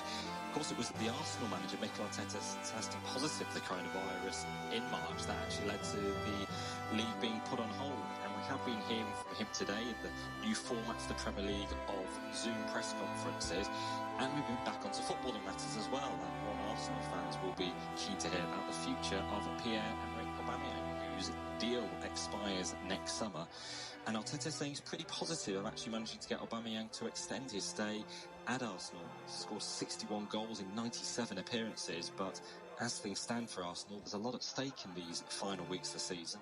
As they try to push for Champions League qualification, they're still down in 9th place as they prepare to head to Manchester City on Wednesday night as Arteta faces the team he was assistant manager of up until December. Some news also actually on the Champions League today. On Wednesday, we're getting a meeting that's going to decide how to complete the competition, and word today is we're expecting the final of the Champions League will now be Sunday, August the 23rd in Lisbon. Of course, it was due to be played in May. So what does that mean for the start of the next Premier League season? Because they haven't set a date for that yet, have they? They haven't, but some indications from across Europe are pointing to the weekend of September the 12th, and that will give us a sort of tight turnaround for any team that does reach the Champions League final, but the FA Cup final is due to be on August the 1st. The Premier League finishes the weekend before then. So for some teams, there could be well over a month's break, and obviously they'll be hoping that distance in terms of the season starting in September means maybe some fans could be in stadiums by then. For now, as of this week, they'll only be on the big screens live from home. Just very briefly, several Premier League footballers finding their political voices. Last week, Raheem Sterling, he did an interview on Newsnight. Marcus Rashford has been speaking out today as well. He has been asking the government to continue providing free meals for vulnerable children through the school holidays. This is the voucher scheme that was brought in place with children away from school due to the coronavirus. And he's made that plea to the government to find your humanity. Downing Street do so that Boris Johnson will respond to him. Thank you very much indeed, Rob. That's Rob Harris, global sports writer for the Associated Press. Right, it's 7:38. A draft programme for government has been agreed between Fianna Fáil, Fine Gael and the Green Party in the Republic of Ireland. Fianna Fáil's Michael Martin will serve as Taoiseach until December 2022, when Leo Varadkar, the current Taoiseach, the leader of Fine Gael, would then return to the role. Let's get more on this from Hugh O'Connell, political correspondent at the Irish Independent. Hugh, very good to speak to you again. Is this definite? Because my spies tell me that the Green Party membership has to ratify this, and that may not be automatic. Yeah, you're right there, Ian. The deal has to be, that's been published today, actually has to be ratified by the memberships of all three parties involved that you mentioned there, Fine Gael, Fianna Fáil and the Green Party. And they do it in different ways. So the Green Party and Fianna Fáil have a one-member, one-vote system. Fine Gael has a more complex electoral college system where the majority of the vote is weighted towards the parliamentary party, which means it has a strong chance of passing through Fine Gael without any difficulties. But this evening there's a grassroots Fianna Fáil organisation that's emerged with claiming to have 1,000 members of the party. That's 1,000 out of about 20,000 members, and about 50 councillors out of 279 councillors for Fianna Fáil across the country who are opposing this deal and are mounting a campaign which no doubt will gather pace over the next week or so, but may not be enough to stop the deal. There's a confidence and expectation that Fianna Fáil will pass it. And that leaves the Green Party, and they have a difficulty in the fact that they need 2/3 of their membership to support this agreement in order for the party to enter into government, and that's a very high bar. There's been a lot of criticism of the very fact that the Green Party have been speaking to Fine Gael and Fianna Fáil for the last 5 weeks from their own members. And whilst there are significant concessions to the Greens in terms of the climate change agenda and very radical plans on the climate change agenda front for the next 5 years, There may not be enough for some members of that party, but there is a confidence in the Green Party and kind of the senior leadership levels of the party of the deal passing, but it's been complicated somewhat by the fact that the deputy leader of the Green Party is actually mounting a challenge against the leadership of the party, the leadership being held by Eamon Ryan. So these internal party dynamics are at play at a time when they've been trying to put together a budget for government for the last 5 weeks. And we're some 126 or 7 days, I think, from the general election. So we really are in dire need of a government in some shape or form. And just very briefly, if this all falls apart, presumably another election? Not necessarily. You may see the parties try to form some other arrangement, perhaps taking in some independent MPs and some of the Labour Party, perhaps, which is smaller than it used to be, but could help make up the numbers. Or you could see a historic shift again from Fianna Fáil, having already shifted to negotiating with its arch enemy, Fine Gael, to negotiating with Sinn Féin, something it said it wouldn't do before the general election, but may be forced into doing if this deal falls apart. But yes, a certain second general election. Also a possibility that could come in the autumn, but all of that is complicated, obviously, by the COVID-19 pandemic and the restrictions of movement and public life. Hugh, thank you very much. That's Hugh O'Connell, political correspondent at the Irish Independent. Now, a US fighter pilot whose aircraft crashed in the North Sea this morning has been found dead. The F-15 plane, based at RAF Lakenheath in Suffolk, and came down around 70 miles off the coast of Scarborough. Well, LBC reporter Alex Taylor has the latest. Yeah, in the last sort of 20 minutes or so, as you mentioned there, RAF Lakenheath has sadly confirmed that the pilot of the F-15 American fighter jet has been found dead. It had set off from the base down in Suffolk this morning on a routine training exercise. At around 20 to 10, 9:30, it came down over the North Sea, 70 or so miles from Flamborough Head on the Yorkshire coast. The RAF says the wreckage of the plane has also been found. A number of rescue teams were involved, including the Coast Guard and local RNLI lifeboat teams from Bridlington and Scarborough. Speaking just before the discovery of the body, the Health Secretary, Matt Hancock, had already called it a tragedy. He himself has flown with the 48th Fighter Wing.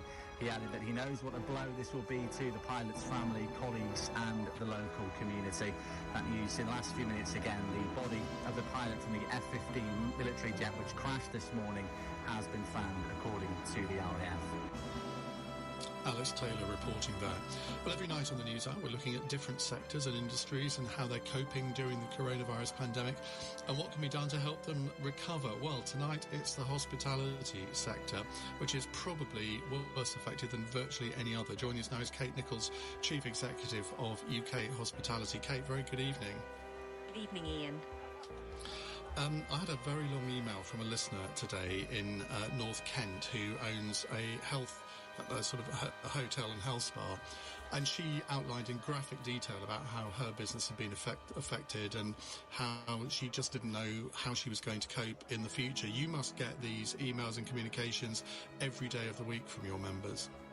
Absolutely. I mean, it's no exaggeration to say that our industry is facing an existential crisis, and I've got on a daily basis people coming forward saying that they are having to make staff redundant, that they're having to make cuts in their services, that they're clinging on by their fingertips, trying to get through till we get a reopening date from the government. And the government will point to the furlough programme, the CBILS scheme, the bounce back loans and all the rest of it. But for people in your sector, I suspect they're going to say, well, that isn't enough. That's not going to tide us over because we will be the last to return to normal.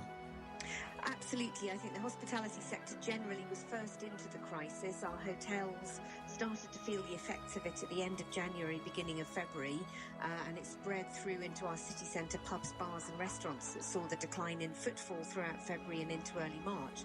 But crucially, for many of those people, like the hotelier you were talking about in northwest Kent, these are highly seasonal businesses. So for many of these businesses, they hadn't had a chance to reopen since they closed in November.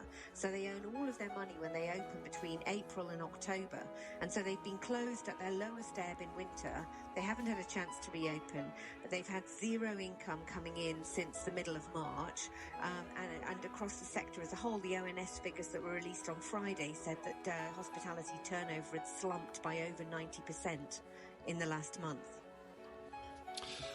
I suppose there might be a bright spot on the horizon, because I think very few people are going to go for foreign holidays in August and September. If you are allowed, or certainly if the hotel part of your industry is allowed to reopen there, I mean, that could be a bit of a lifesaver for some hotels, particularly in coastal resorts. Absolutely, but we need to have that date confirmed as soon as possible. At the moment, they're not able to take bookings with confidence from people into the summer period, so you can't say with any certainty that you can book. We don't know that date yet, so we need the government to just confirm that as soon as possible, so that people can start booking their summer holidays, making their plans.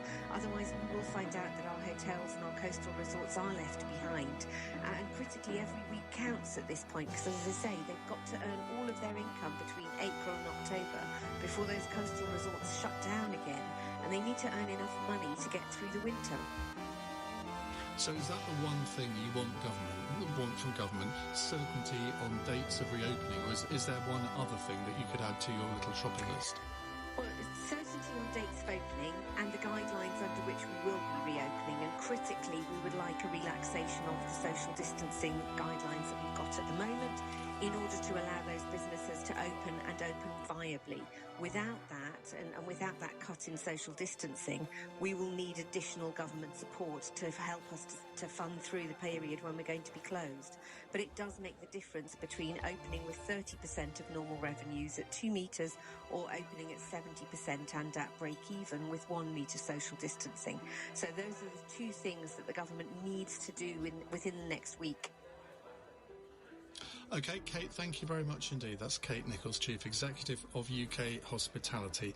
In a moment, we'll be talking to Lord Ashcroft about his new book, Unfair Game, published today, an expose of South Africa's captive-bred lion industry. It's 7:48. This is LBC. As part of the plan to help London reopen carefully, safely and sustainably, TfL is making it easier and safer to walk and cycle more.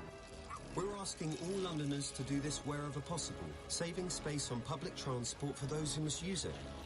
Walking and cycling will also help improve London's air quality and is great for your mental and physical well-being. As part of the Street Space for London plan, we're working closely with London boroughs and the City of London Corporation, changing town centres, building new cycleways and creating low-traffic neighbourhoods right across our city.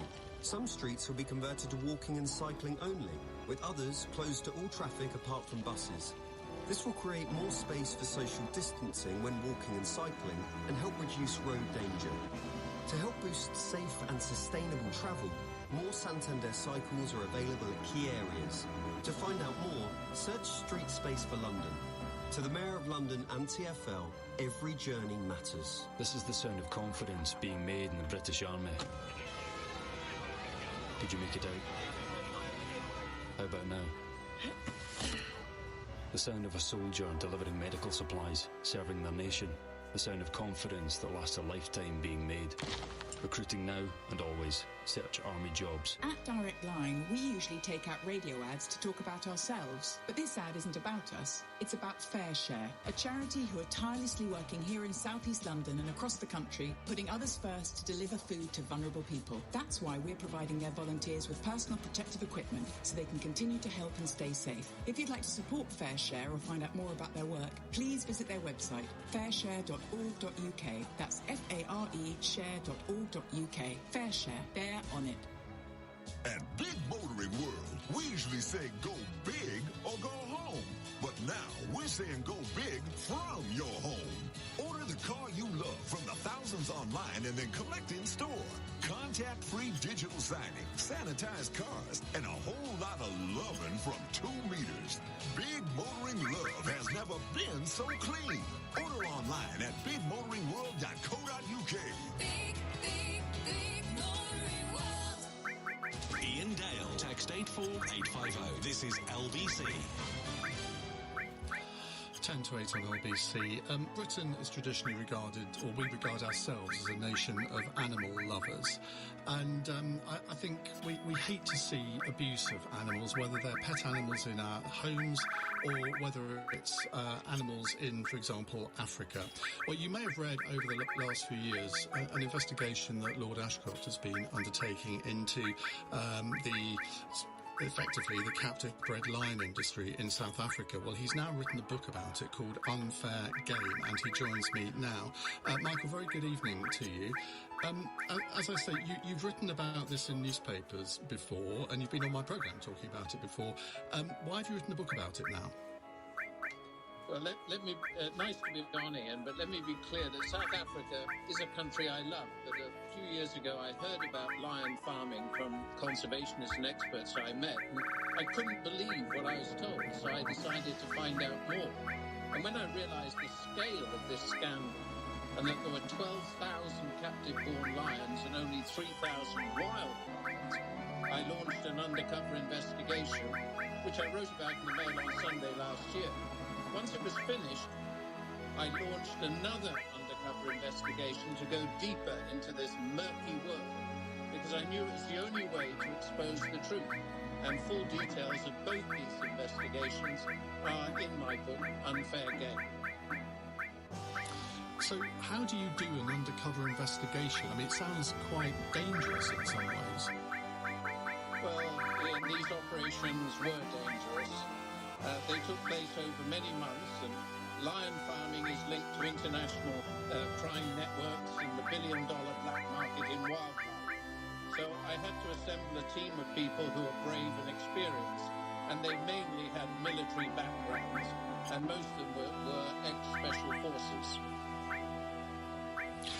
And what drives this industry of lion farming? I mean, presumably they're bred because they're then released and people kill them. I guess that's what happens. I mean, are we to blame as sort of foreign tourists for driving this industry? Well, lion farming is a four-stage process. As cubs, they're taken from their mothers and used as tourist magnets. When older, they entertain tourists on lion walking excursions, so tourists pay to see these animals. And Microsoft, blah blah, clouds battle ready, blah blah blah. Let's go to get some DP. Now that's a hunt in an enclosed from which a lion Where did I save that?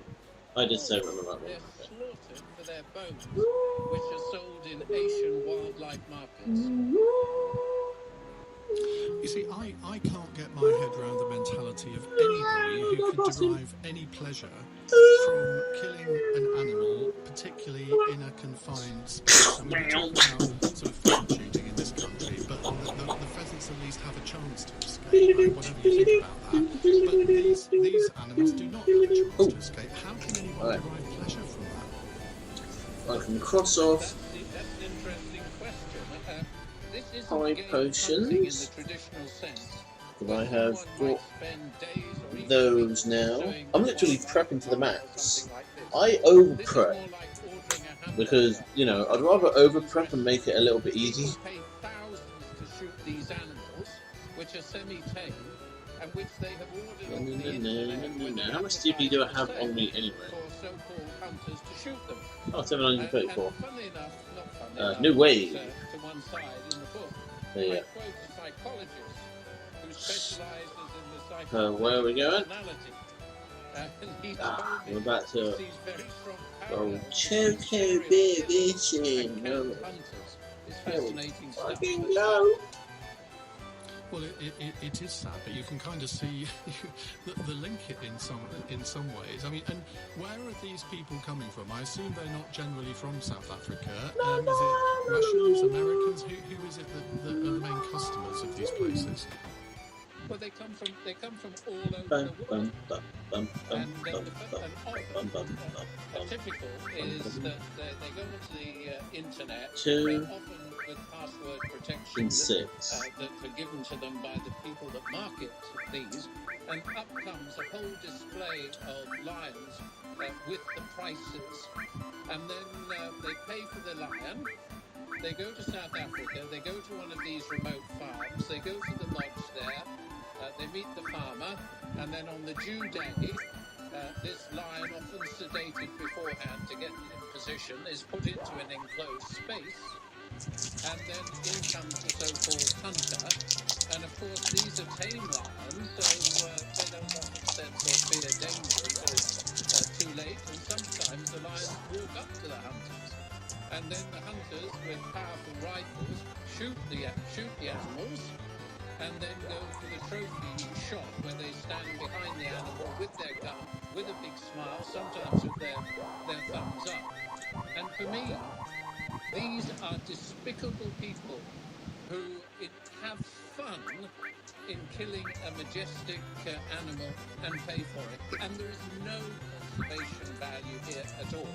This is a small group of farmers in the northwest province of South Africa who are breeding these lions in inhumane conditions, and these lions are born to be used for cash, for their bones to be sent to the Far East for so-called medicinal purposes, and South Africa doesn't gain from this. This is a cash business, and many of the Africans that work on these farms are on minimum wage anyway, and so the whole of the transportation of these lions are brought up in inhumane conditions. So, Ian. And is it legal? Is it legal? Sadly, what is legal is that 800 skeletons are allowed to leave South Africa, but significantly more are smuggled out. So the first stage is for South Africa to ban the export of these bones, to which many scientists believe one day will be the source of another corona-type pandemic, because they're full of various disease and toxins and so on and so forth. And then secondly, these farms have to be shut down as soon as possible. And I can imagine the South African government, when you first wrote about this, was none too impressed. What reaction have you had from the South African authorities? Well, one of the most shocking things about this undercover operation was that when it ended, my team took their findings to a senior police officer, which is not named in the Mail on Sunday, but is named in my book, who specialises in wildlife issues. And they tried to give him a dossier containing all the evidence that they'd collected. Not only did he not read the evidence file they gave him, but having rejected it, he also threatened to put them in prison. And so the book exposes the truth. And I'm afraid 1, 2, 4. What did I say? South Africa has a serious problem. The tourism industry will be hit long term if they don't sort this out. And of course, I take no pleasure in saying that.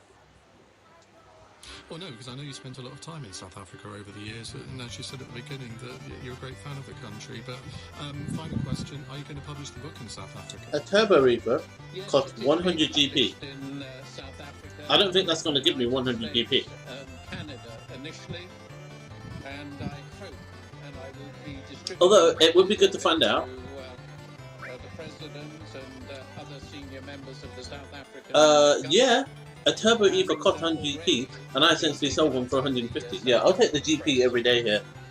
Well, you get more. Absolutely terrific what you've uncovered, and it makes for a difficult read in places for those of us who love animals, but it's absolutely right that you've exposed this industry for what it is, and thank you very much for talking to us. That's Lord Ashcroft. The book is called Unfair Game, an expose of South Africa's captive-bred lion industry, $14.99, and it's published by Bite Back. And just for clarity, I have no relationship with Bite Back anymore, so I have no interest to declare.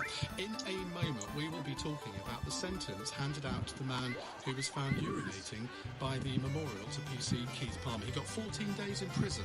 Do you think that's a just sentence? The lines are open now, 0345 6060 973. This is LBC, it's 8 o'clock. On your radio, on Global Player, and Play LBC. Leading Britain's conversation. This is LBC.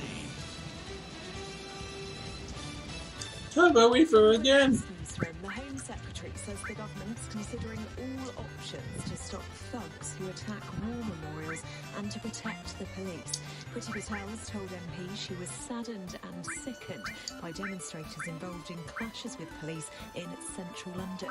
She said they were on a so-called mission at the weekend to protect statuses. There is no place for their sickening conduct and hate in our society. 5, 4. They were violent, they were aggressive and abusive towards police officers.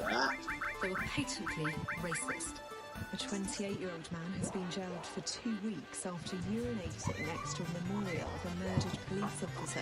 Andrew Banks was caught on camera outside the flat of PC Keith Palmer, who died in the Westminster Tower. I want this to be this way around when I sip it. Like, shoppers have faced this isn't gonna work if I try it, so... Essential retail is allowed to reopen. Clothing and toy stores are among those who have welcomed back customers for the first time since the coronavirus lockdown. Footfall across high street, shopping centres and retail parks increased by 40% compared to last week, but the figure's still down a third on this time last year.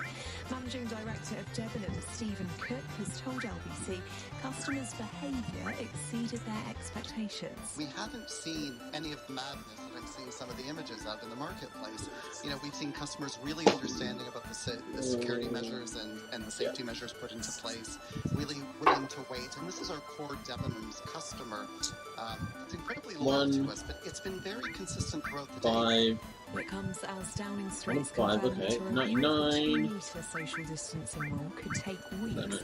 Hospitality bosses are warning that up to 1 million jobs could be at risk if it's not reduced. The government says pubs and restaurants can open no earlier than July the 4th.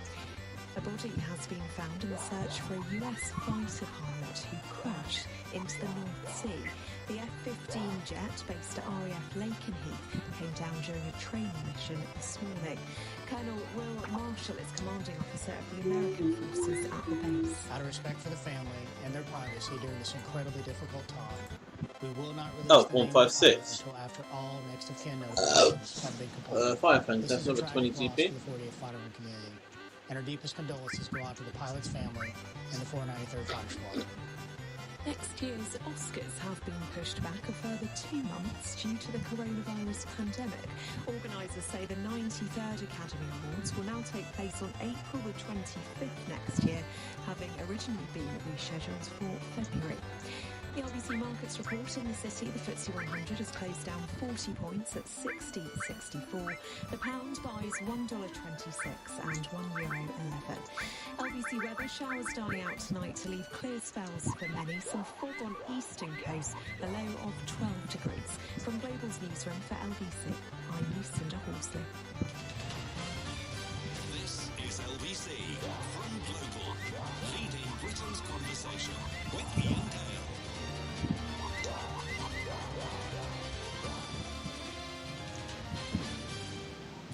Hello, very good evening. It's 4 minutes past 8 on LBC. I want Capone. We are going to do something rather different now. We're not going to have our open phone-in on coronavirus.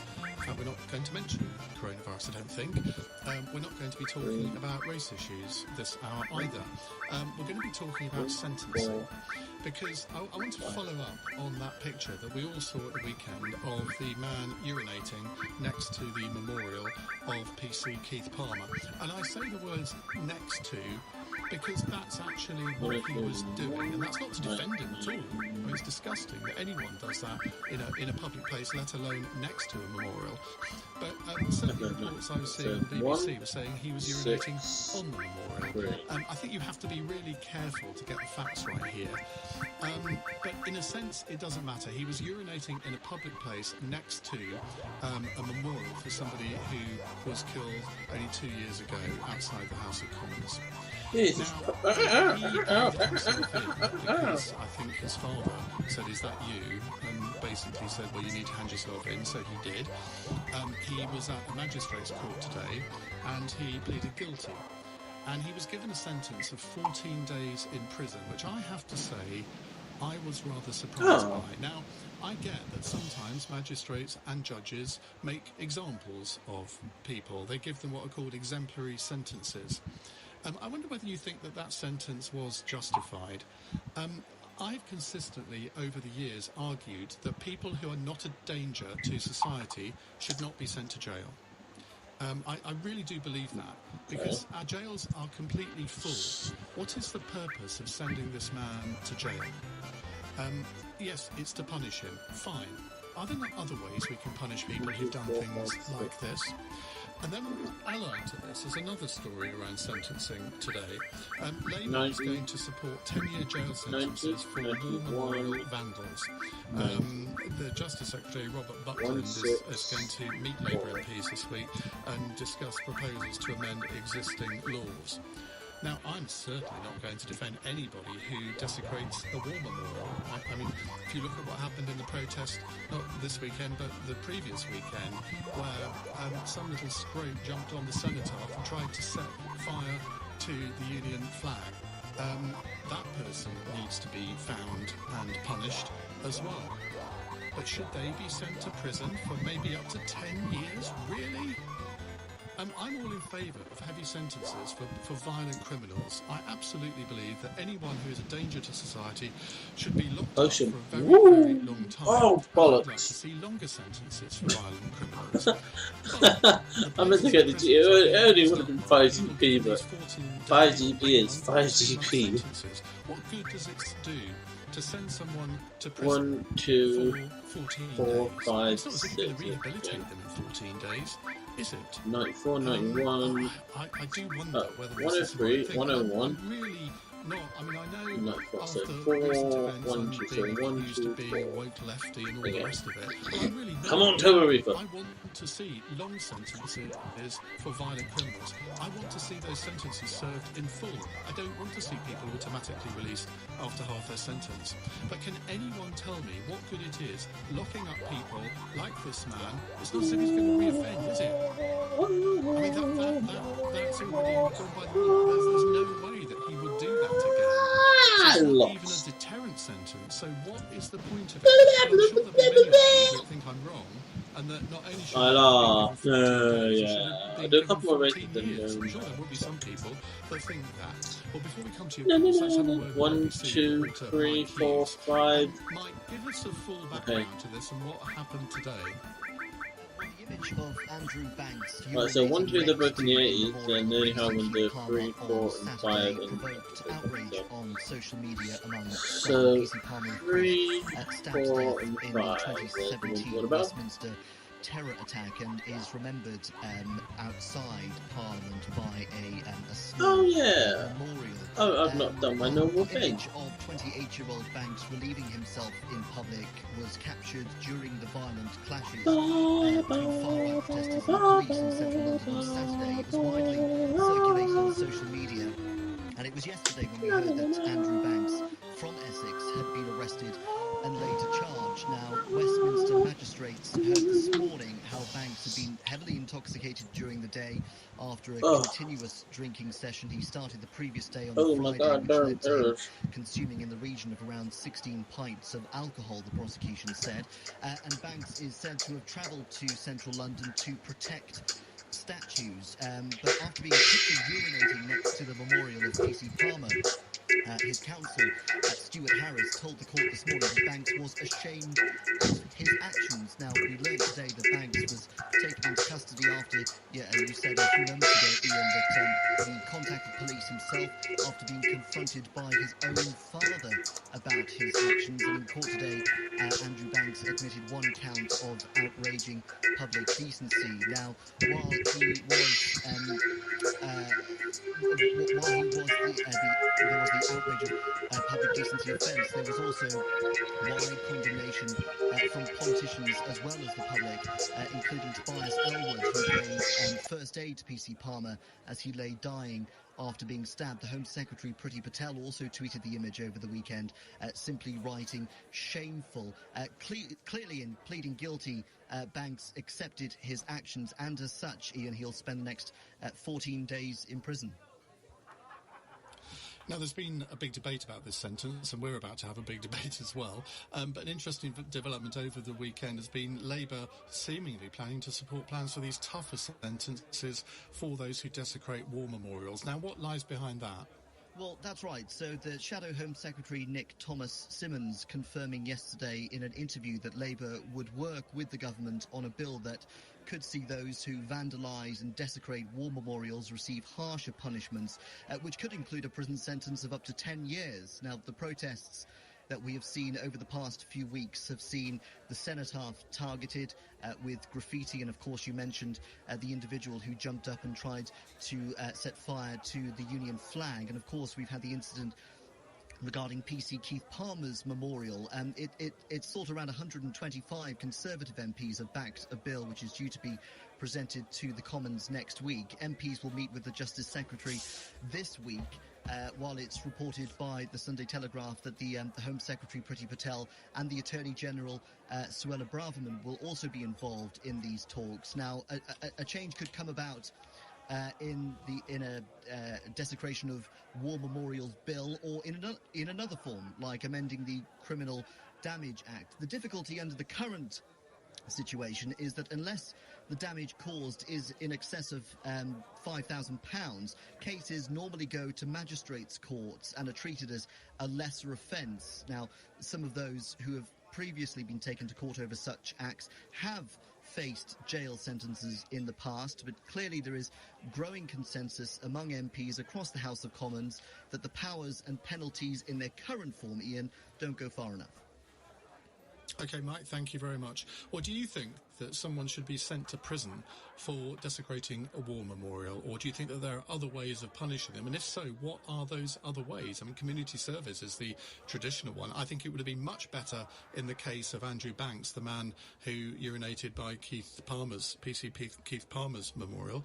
I think community sentence or a large fine, or a large fine, would have been far more appropriate there. Or do you think that's just sort of lily-livered wet lettuceness on my part? 0345 6060 973. I'm not sure you can have a lily-livered wet lettuce, but you get my drift.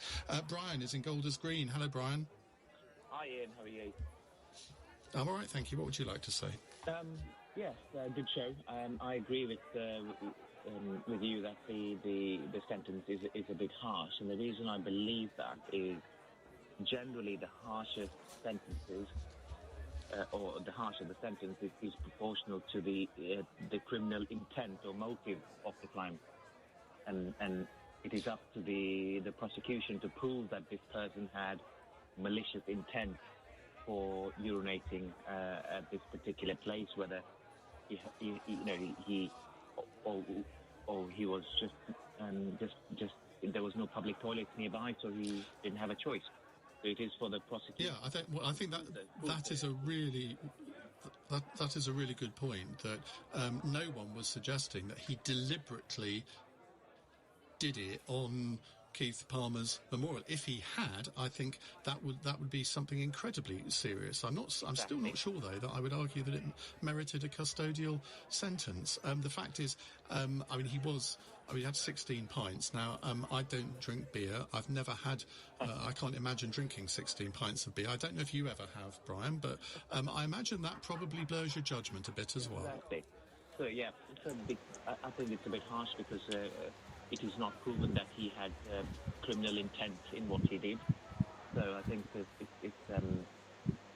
it's a political move to sort of send a message that such behaviour would not be tolerated. Completely disproportionate, in my opinion. Do you think? I mean, look, magistrates have a job to do, and I'm not somebody who likes to second guess legal decisions, particularly. But do you agree with the idea of setting an example, giving a higher sentence to a high-profile somebody who has committed a high-profile offence, just to send a message to anyone else who might be tempted to do it? Do you think that's Jesus Christ, that nearly went a bit weird and wrong there.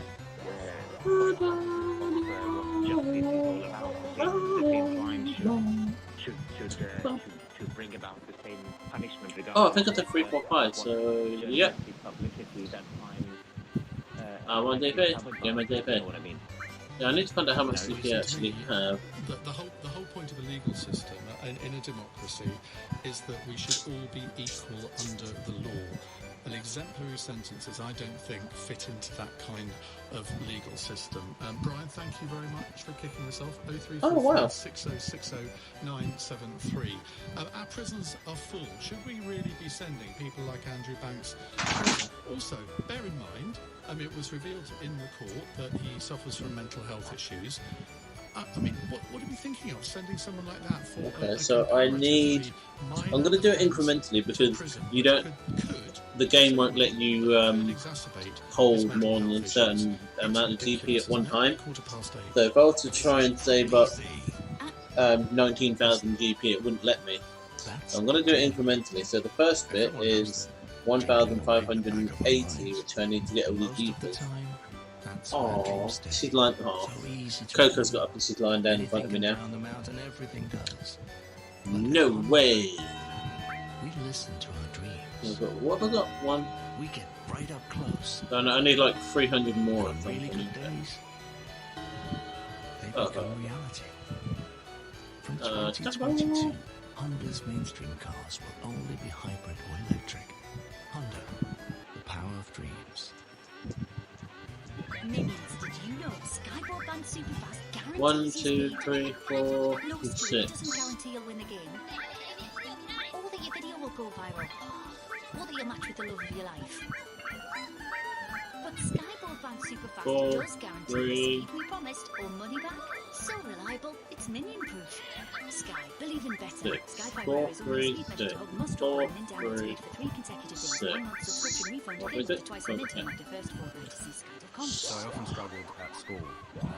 Once, when we had a math Everyone was just doing it. And everyone was just doing it.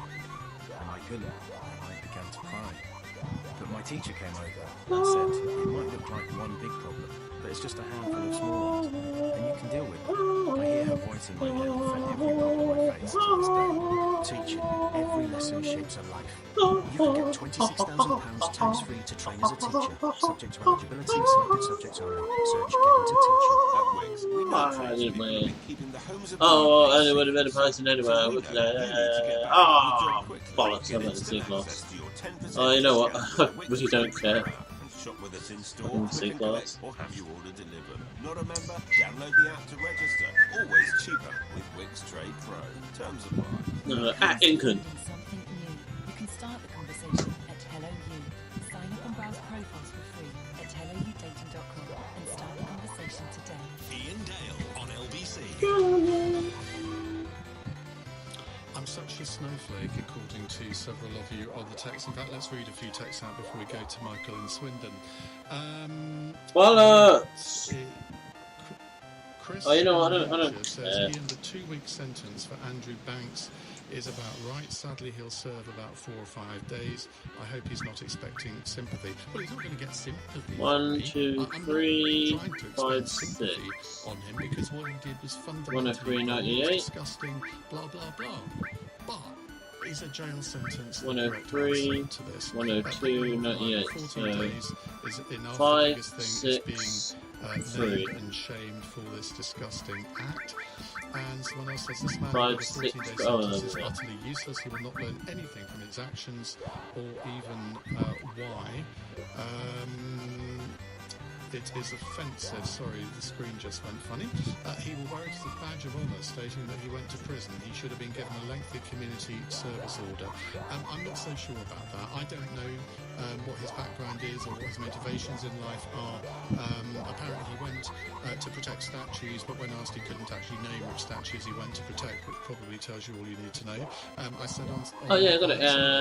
people were there bowl. looking for a rock. I don't know whether he was one of those 50. people Yep. looking for a Good rock. enough. But why would you go out of your way to protect statues if you couldn't actually name one that you wanted to protect? 2, 3, 4, 5. To me. He'd only drunk 3, 16 4, pints in 5. one session. I used to do 24 pints. Give him 2, 3, a mop 4. and bucket. Well, I don't think we're going to turn this into a competition about who can drink the most. Though having said that, 11 Pernod and Blacks. Yes, I know, but you have to accept that, like Mr. Banks, I do come from Essex. Michael is in Swindon. Hello, Michael. I rang to say that I thought the 14 days in prison was a good idea because it would give the man a criminal record, and when he comes to get a job in the future, he will have to admit he has a criminal record, and when he's asked what's it for, he'll say, well, I went to prison for... Then you'll have to tell him what he did. Yeah, I got a hyper.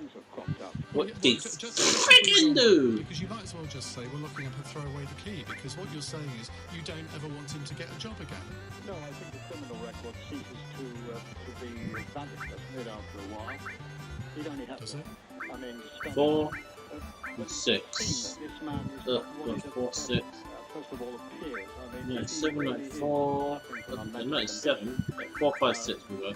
That puts a different colour on it, I think.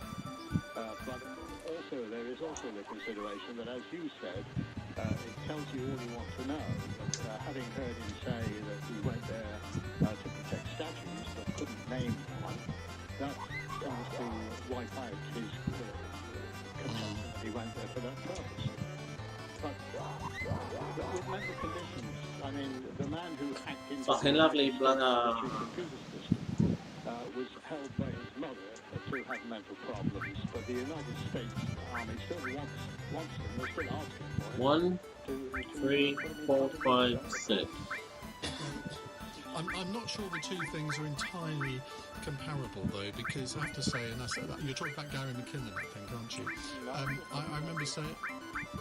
Two men who apparently have mental conditions. I mean, No, 6, 99, 104. So 1, 5, 4.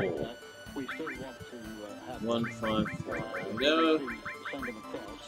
As they've asked to see Prince Andrew, haven't they? They have indeed. That's an avenue I don't particularly want to go down. But I mean, I think that the comparison isn't right, because I have to say, and I said this at the time about Gary McKinnon, and there are one or two other cases like this, that if somebody who is has a mental condition is clever enough to breach the NASA security system or whatever it was he breached, if I were the American authorities, I would be incredibly grateful to him and ask him how he did it so they could make sure it didn't happen again. I'm not sure you can really equate the two things. Oh, did it again. Jail sentences. 1, 2, 3, 4, 5. Employers and all the rest of it. Well, that's fair enough. But he'd have had to do. He'd have got a criminal 82, record if he'd been given a community sentence or a large fine. Both. So 4, I'm 3, not sure that justifies 1. the sentence, does it, Michael? You get. I can get a megalithia from here, for God's sake. Okay, so if I accidentally hit that one, not too bad, because you can still get that megalithia, which is still should be worth 300 TP. If I got another Turbo Reaper though, I think I might have enough to get the Ethers. So yeah. So I mean, it could be any number of things. So Turbo Reaper or Megalithia. I don't really want to speculate. Megalithia. Elixir. Megalithia. Is that I don't really believe in exemplary sentencing, and I don't believe you should go to unless you're an actual danger to other people. That needs to be the main criteria. Now, you can tweak that, and you can say, well, if people, somebody 1, 2, 3, 4, 5, 6. Send them to prison, fine. But as a rule of thumb, if somebody is not a danger to other people, there ought to be other ways. 99. That's kind of Okay, the so territory to move on to. Whether 5, 6, people 1. think that is a reasonable thing to believe. Because why is it that we have such a higher prison population than most other comparable countries apart from the United States? You look at any other European country, or certainly Western European country, and we have far more prisons than they do if you compare it per million of population. Michael, thank you very much. And also the other question is, and I've sort of let that slide over the last 20 minutes or so, what about 10 years for vandalising war memorials? I mean, I think people who do that are some of the most disgusting people in the country. But 10 years, really? I mean, you get, this is a horrible, horrible thing to say, but I'm going to say it anyway.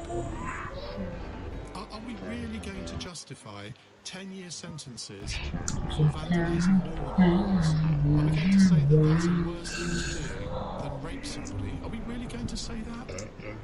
I think that is something the politicians are doing to grab Daily Mail headlines. I'm sorry to say it, but there we go. Got bored. If you're going to send people to Right. Oh, tranquilizer. That's 50 or 20. I think. Oh, 10.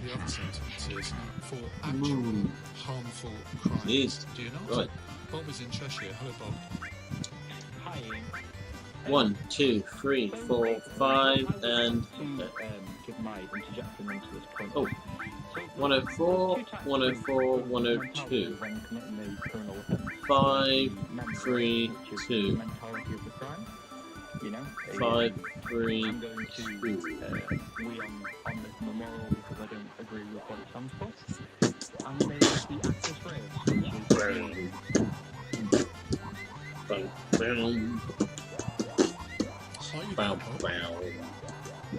I think Bob's gone.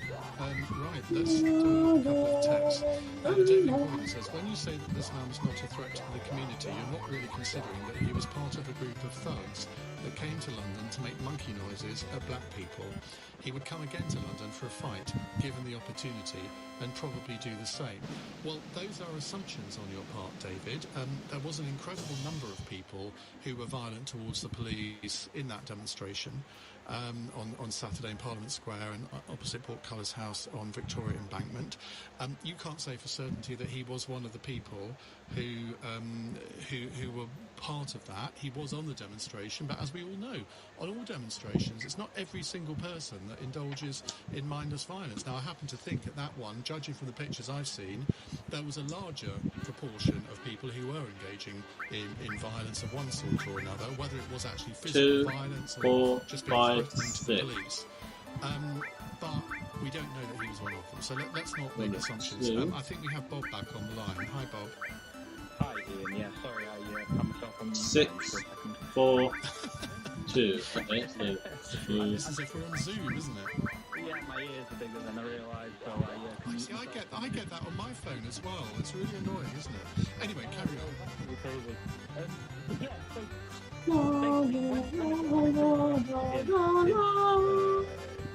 It's done.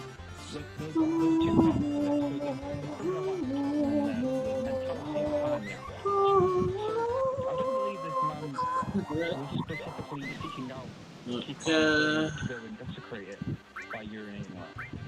No, do you understand my point? It was okay. Look, 1, 2, 4, 6. Needs to go to the toilet in a public place.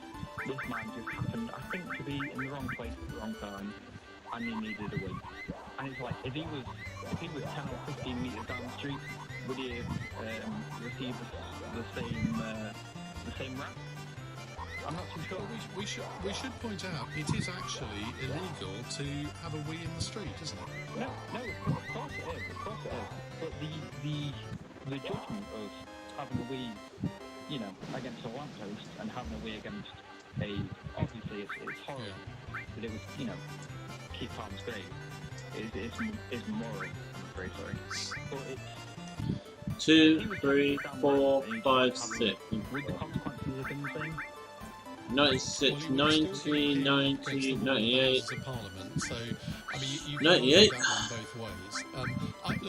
96. I'll be completely honest. I have got, when my diabetes was playing up, and it was only 98. years ago. 96. I can remember having to, shall we say, relieve myself in a place that I wouldn't have chosen so, to. 2, that was 3, medically induced rather than drink induced. 5. And again, you think that if I had been caught, then I'd have liked to have thought that a court might actually think, well, actually didn't have any choice.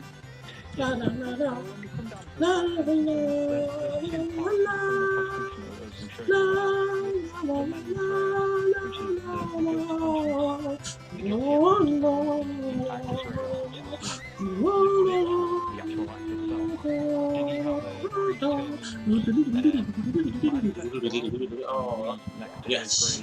No. Specifically? No, he didn't. I don't believe No, he didn't, and that's why he shouldn't have gone to prison. Simple as that.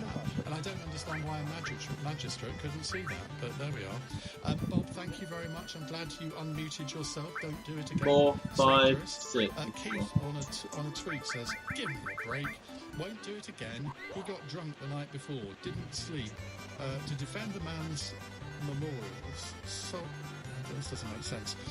Sorry, that's just blind. I guess all those hooligans will never do it again. Also, indecency and public outrage are two different things. Well, we are going to take many more of your calls on this subject. 0345 6060 973. But let's widen it out to sentencing more generally. Do you agree with me that we need to have a wholesale review of sentencing in this country? That people who commit serious acts, violent acts, acts of grievous bodily harm, rape, murder, manslaughter, all of those sorts of things should be more heavily punished. But things like this do not deserve prison sentences.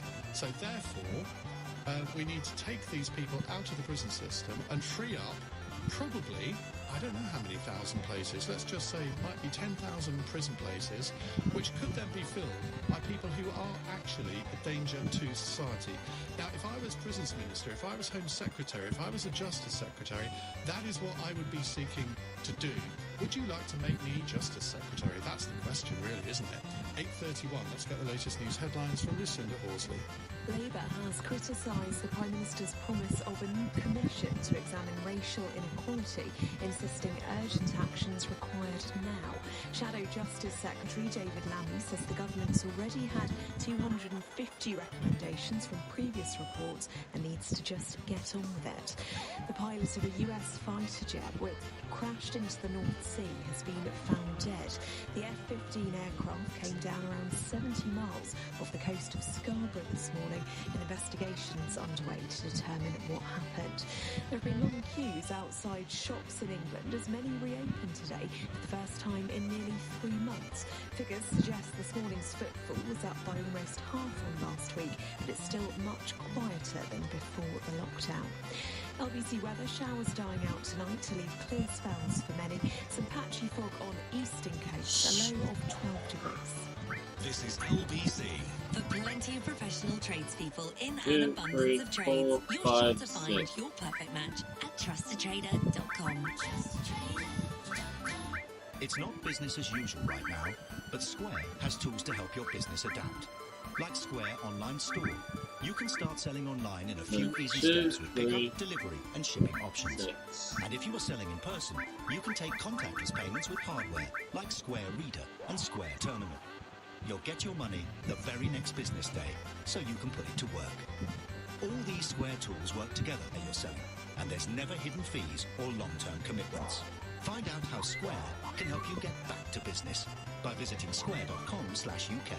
Square Up Europe Limited is regulated by the Financial Conduct Authority for the provision of payment services. From ordering groceries to sending gifts, you're probably shopping online more than ever. So rest assured that when you pay with Visa, you're protected by Visa's fraud prevention technology.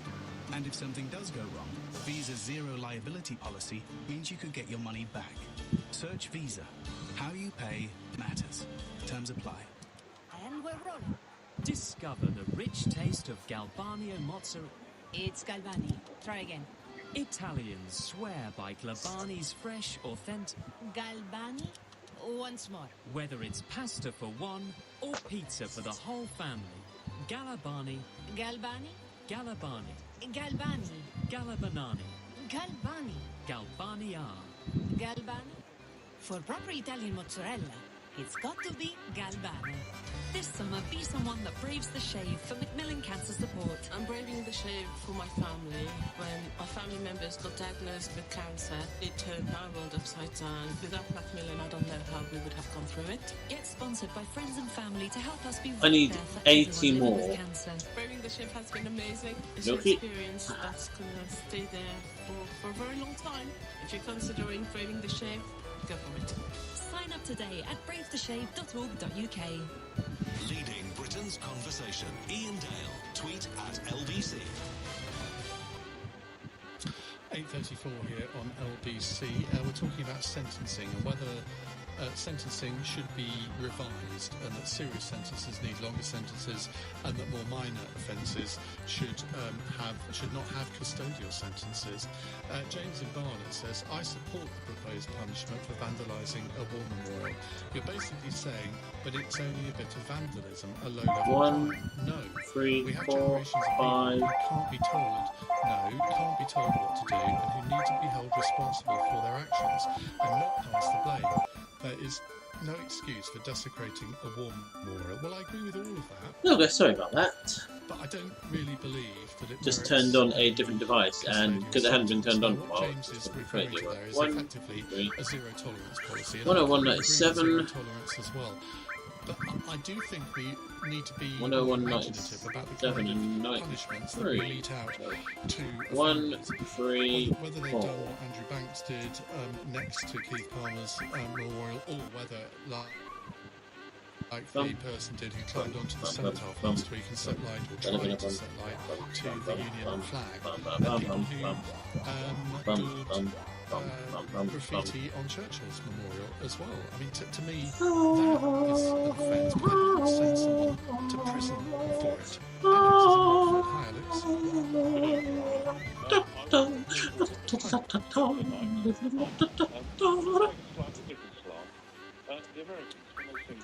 Yes. Okay, let's go to Wonder Square, because we are about to get 79 ethers. Could take a while. No.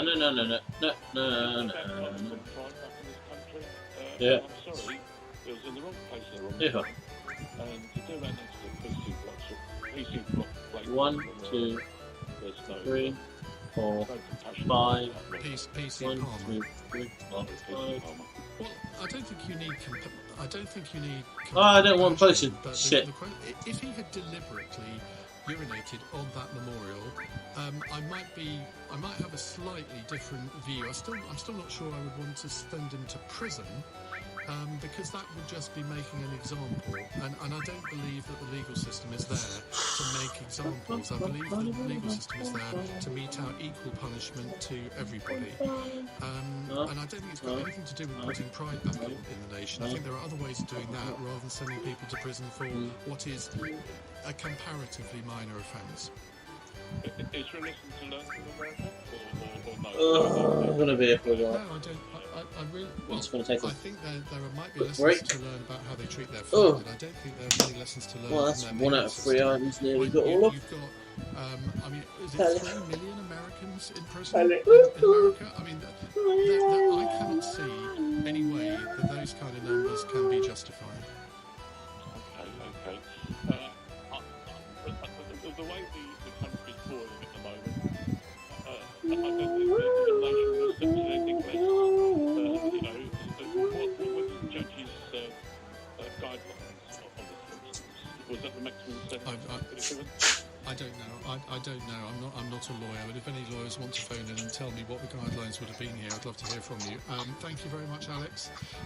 This is from Raj in Harrow. Just over a year ago, a friend of mine was mugged and the guy gave him a punch too. Thanks to a nearby building with a security camera, the offender was caught. He got a suspended sentence. A suspended sentence for a crime like that, and a custodial sentence for taking a leak. Well, exactly, and this is where people lose confidence in our legal system when they see things like that. I lost complete just confidence testing in something out, boys and girls. 16 years ago, I was testing something out while I take a quick by break. a cyclist with a D-log who smashed the driver's side window in. I was lucky that I wasn't blinded by it. The cyclist went to go run off. I opened my car door, ran after him, and with the aid of a passerby, pulled him off his bike and effectively did a citizen's arrest. The police arrived. I made a statement. The witnesses made a statement, and the man who was not young, he was let off because he hadn't done anything like it before. And I thought, really? You're just going to let somebody off with a warning for an act of not just of criminal damage, but also, I mean, I felt that I could have been really badly injured by that, and the police admitted that. So I think people do lose confidence when that sort of thing happens. Let's go to Reese, who's in Huddersfield. Hello, Reese. thank you. What would you like to say? Yeah, so I mean, I'm just thinking about myself in that potential situation. Now, I'm somebody that doesn't have any mental illness, okay? So I don't know what you'd call myself, but I don't suffer from any lack of judgment or anything like that. In the past, there's definitely been times where I have been intoxicated and I have needed to go for a wee in that moment. Now, I don't know, but I don't think his intention was to force a wee out or disrespect over that stature. I don't think that was the case. I think that in the moment, in the hyperness of the crowd, he needed to take a leap, and it just happened to be that was the point that he chose it. You know, if he was intoxicated, I bet he didn't even really understand what he was weeing on, but that's where I'd be different. But I've had my windscreen smashed before on my car.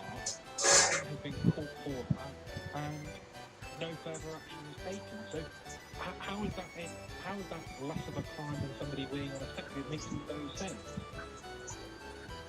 I know, I don't understand this. When the police have an open and shut case, when they've got the perpetrator clearly guilty of what they've done, you would have thought they would want to get their figures up, and because it will, if they solve a crime, it looks good for them. But this sort of thing happens far too often.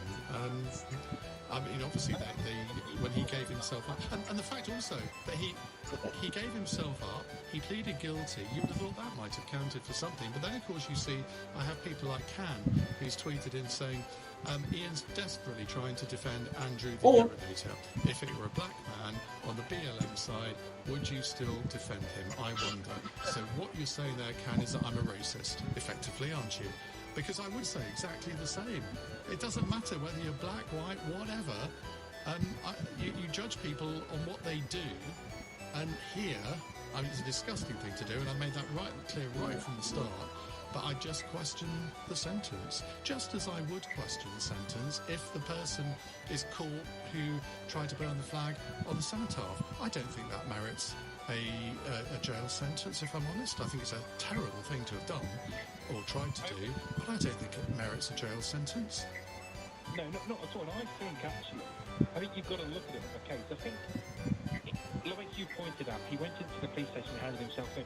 But I think the poor guy, well, not poor guy, what he did was wrong. I'm not justifying what he did.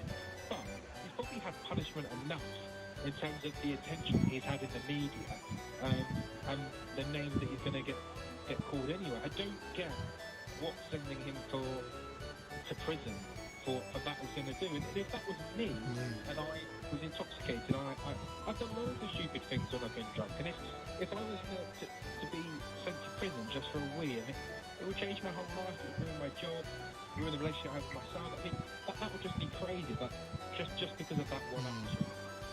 But I get the importance.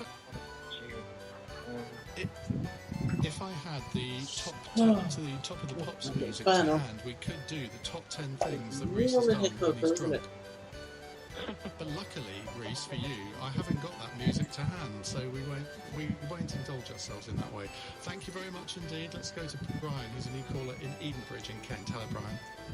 Hello, good evening. I'd like to ring about Andrew Banks, saying I totally agree with you. And first of all, just to say that he did give himself up, which I think was, I know his father was meant to have persuaded him to do that, but he did do it. And like you, when you were talking about diabetes, I've got a prostate problem, and you can imagine that I sometimes need to stop my car and nip out and do things, but not publicly, obviously.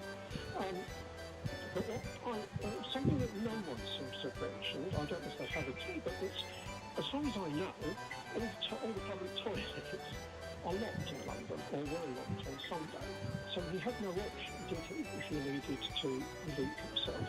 And the other thing is that all the early stories that I picked up, and I'm not sure if LBC is sort of guilty of this, but it was that a man had urinated on the memorial of... I don't think we were guilty of it, but certainly 2 different reports I saw on the BBC were guilty of doing that. And I think anybody reporting this sort of thing has got to be very careful to get the details exactly right, because otherwise you get accusations of fake news and all the rest of it. And it's not intentional, but it's just careless. Then I've got 2 sons, sort of 28, 30, 33. If one of them had done it, it would be disgusting, and I would tell them so. But I just feel that it's just not right that they should do that. As I say, I've got a problem, you know, and it's not nice to need to do something like that, but you have to. And I just think it's totally wrong. And sending him to prison, I just don't agree with. Okay, all right, Brian. We'll leave it there. Thank you very much indeed. It's very interesting, because I wasn't sure what the response to this was going to be when I started it at 8. I kind of thought that the majority of people might disagree with me, but that doesn't seem to be the case, whether it's on Twitter, text, or indeed phone calls. Here's somebody who says, Ian, I don't believe you're a snowflake. Hooray! I agree with you. After 16 pints, he may not even have realised where he was urinating. He did wrong and should have been fined instead of getting a jail sentence, which may affect his whole life, especially if he has mental problems. I'm in no way defending him, but why is it that people who carry a knife do not automatically get a prison sentence? Well, that's an interesting question. It's 8:46. Monday to Friday from 4 p.m. Why would your staff feel undermined by extra help being provided? We need more staff in the tube. We need properly trained staff, not a volunteer army of we don't know who. What they're doing is they're kind of basically making it up as they go along. Well, you don't know that, though, do you, John? Well, You don't know they're going to make... No, you may not know the details. You don't know what the level of training will be. You don't know what their actual job will be. The fact that you don't know doesn't mean they don't know. Eddie Mayer, Monday to Friday from 4 p.m. LBC. As part of the plan to help London reopen carefully, safely and sustainably, TfL is making it easier and safer to walk and cycle more. We're asking all Londoners to do this wherever possible, saving space on public transport for those who misuse it. Walking and cycling will also help improve London's air quality and is great for your mental and physical well-being. As part of the Street Space for London plan, we're working closely with London Boroughs and the City of London Corporation, changing town centres, building new cycleways and creating low-traffic neighbourhoods right across our city. Some streets will be converted to walking and cycling only, with others closed to all traffic apart from buses. This will create more space for social distancing when walking and cycling and help reduce road danger. To help boost safe and sustainable travel, more Santander cycles are available at key areas. To find out more, search Street Space for London. To the Mayor of London and TfL, every journey matters. I'm Alec Jones, and I hope you'll join me for my new podcast, Oh My Goodness, a celebration of good news and acts of kindness. Listen now wherever you get your podcasts. I'm Hayley Turner, and Royal Ascot is on. And at Mansion Bet, we're on it too, with a royally simple offer.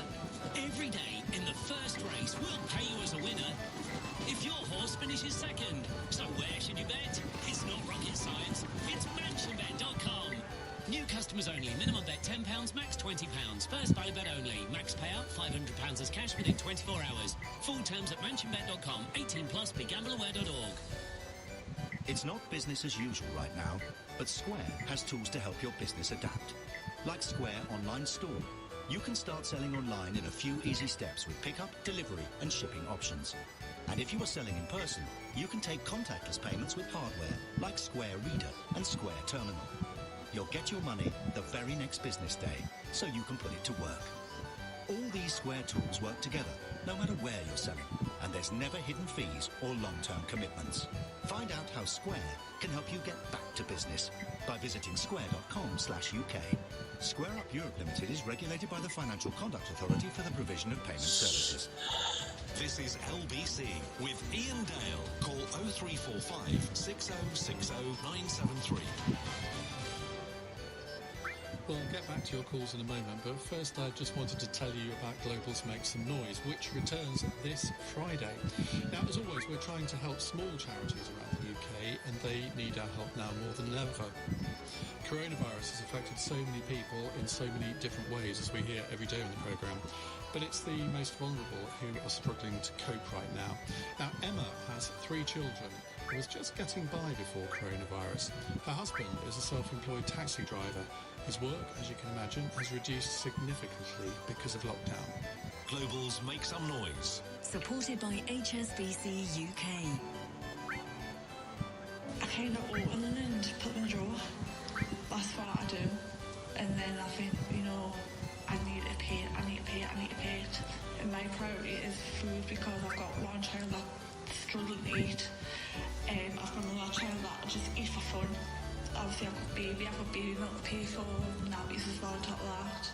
It is hard. Because I do my shopping once a month, but my shopping once a month has got more expensive. I don't even get paid for that 2 weeks and my freezer's run down. And I'm thinking, oh my God, what am I supposed to do? Global's Make Some Noise. Supported by HSBC UK. Now, by donating to this emergency appeal, you'll be supporting charities such as Family Gateway, who help struggling families living in poverty. The closure of schools over the past few months means children that normally receive free school meals are now going without. Family Gateway provide 3 meals per week to feed families and carry out welfare checks for the most vulnerable children. To donate £30 or £20, text LBC30 or LBC20 to 70766, and that is the number 20 or 30. 100% of your donation will go to Global's Make Some Noise. Please only donate if you're 16 years old and over only. Standard network charges apply and terms and conditions, and you can donate are at makesomenoise.com. That's LBC30 or LBC20 to 70766. Global's Make Some Noise, raising money to help those hit hardest by coronavirus in our communities. Supported by HSBC UK. LBC. It's 9 minutes to 9. I'm going to tell you now, and I'm going to almost whisper it, what we're going to talk about after 9 o'clock, because it is a subject that I don't think that any presenter has done a phone-in on for 3-4 months on LBC. Brexit. You're missing it already, aren't you? We'll be talking about that after 9, the prospects for a free trade agreement. But let's continue talking about sentencing. Judy is in Tewkesbury. Hello, Judy. Hello. Hi, Judy. Hi. I'm not quite sure because I've confused I've stopped my car because I found your comments so interesting, and it's now sort of half converted to. You know how it sort of goes with the phone and it goes with the car at the same time? Anyway. Well, I can hear you perfectly. Yes. Oh, well, thank you very much. As an ex-police officer, and I have to say, going on 70, it was some time ago, what strikes me about this is the fact that the punishment cannot be based on emotion. You know what, it's just going to be easier to do it, isn't it? Producers, that had there been somebody, for instance, that had urinated on the statue of Colston in Bristol, I think we could safely say that there would be no problem whatsoever. And I'd also say, and quite rightly so, but I would be wrong on that because now we're getting down to the basis that actually law is based on emotion and public impact. And you were absolutely right when you said, Ian, the difference between, say, raping a woman and urinating on what is in effect an inanimate object, I think is completely different.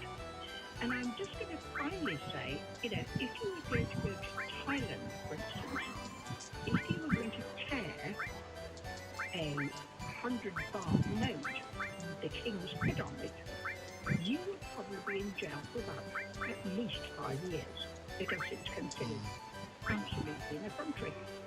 Do you get my meaning? I mean, I'm just saying you've got to actually balance. The law cannot be based on basic effronteries. It has to to be based on the law, otherwise we're lost. Otherwise we'll be dumping witches.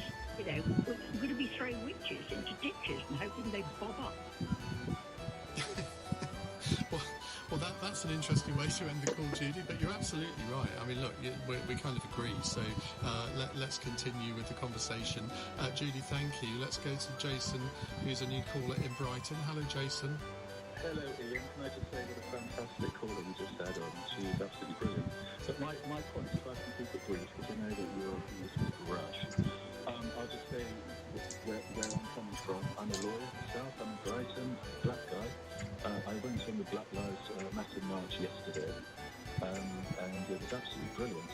But the idea in Brighton, yes, but the idea of locking that guy up for 2 weeks for having a 16-pint drunken weed, to me, is utterly absurd. It's ridiculous.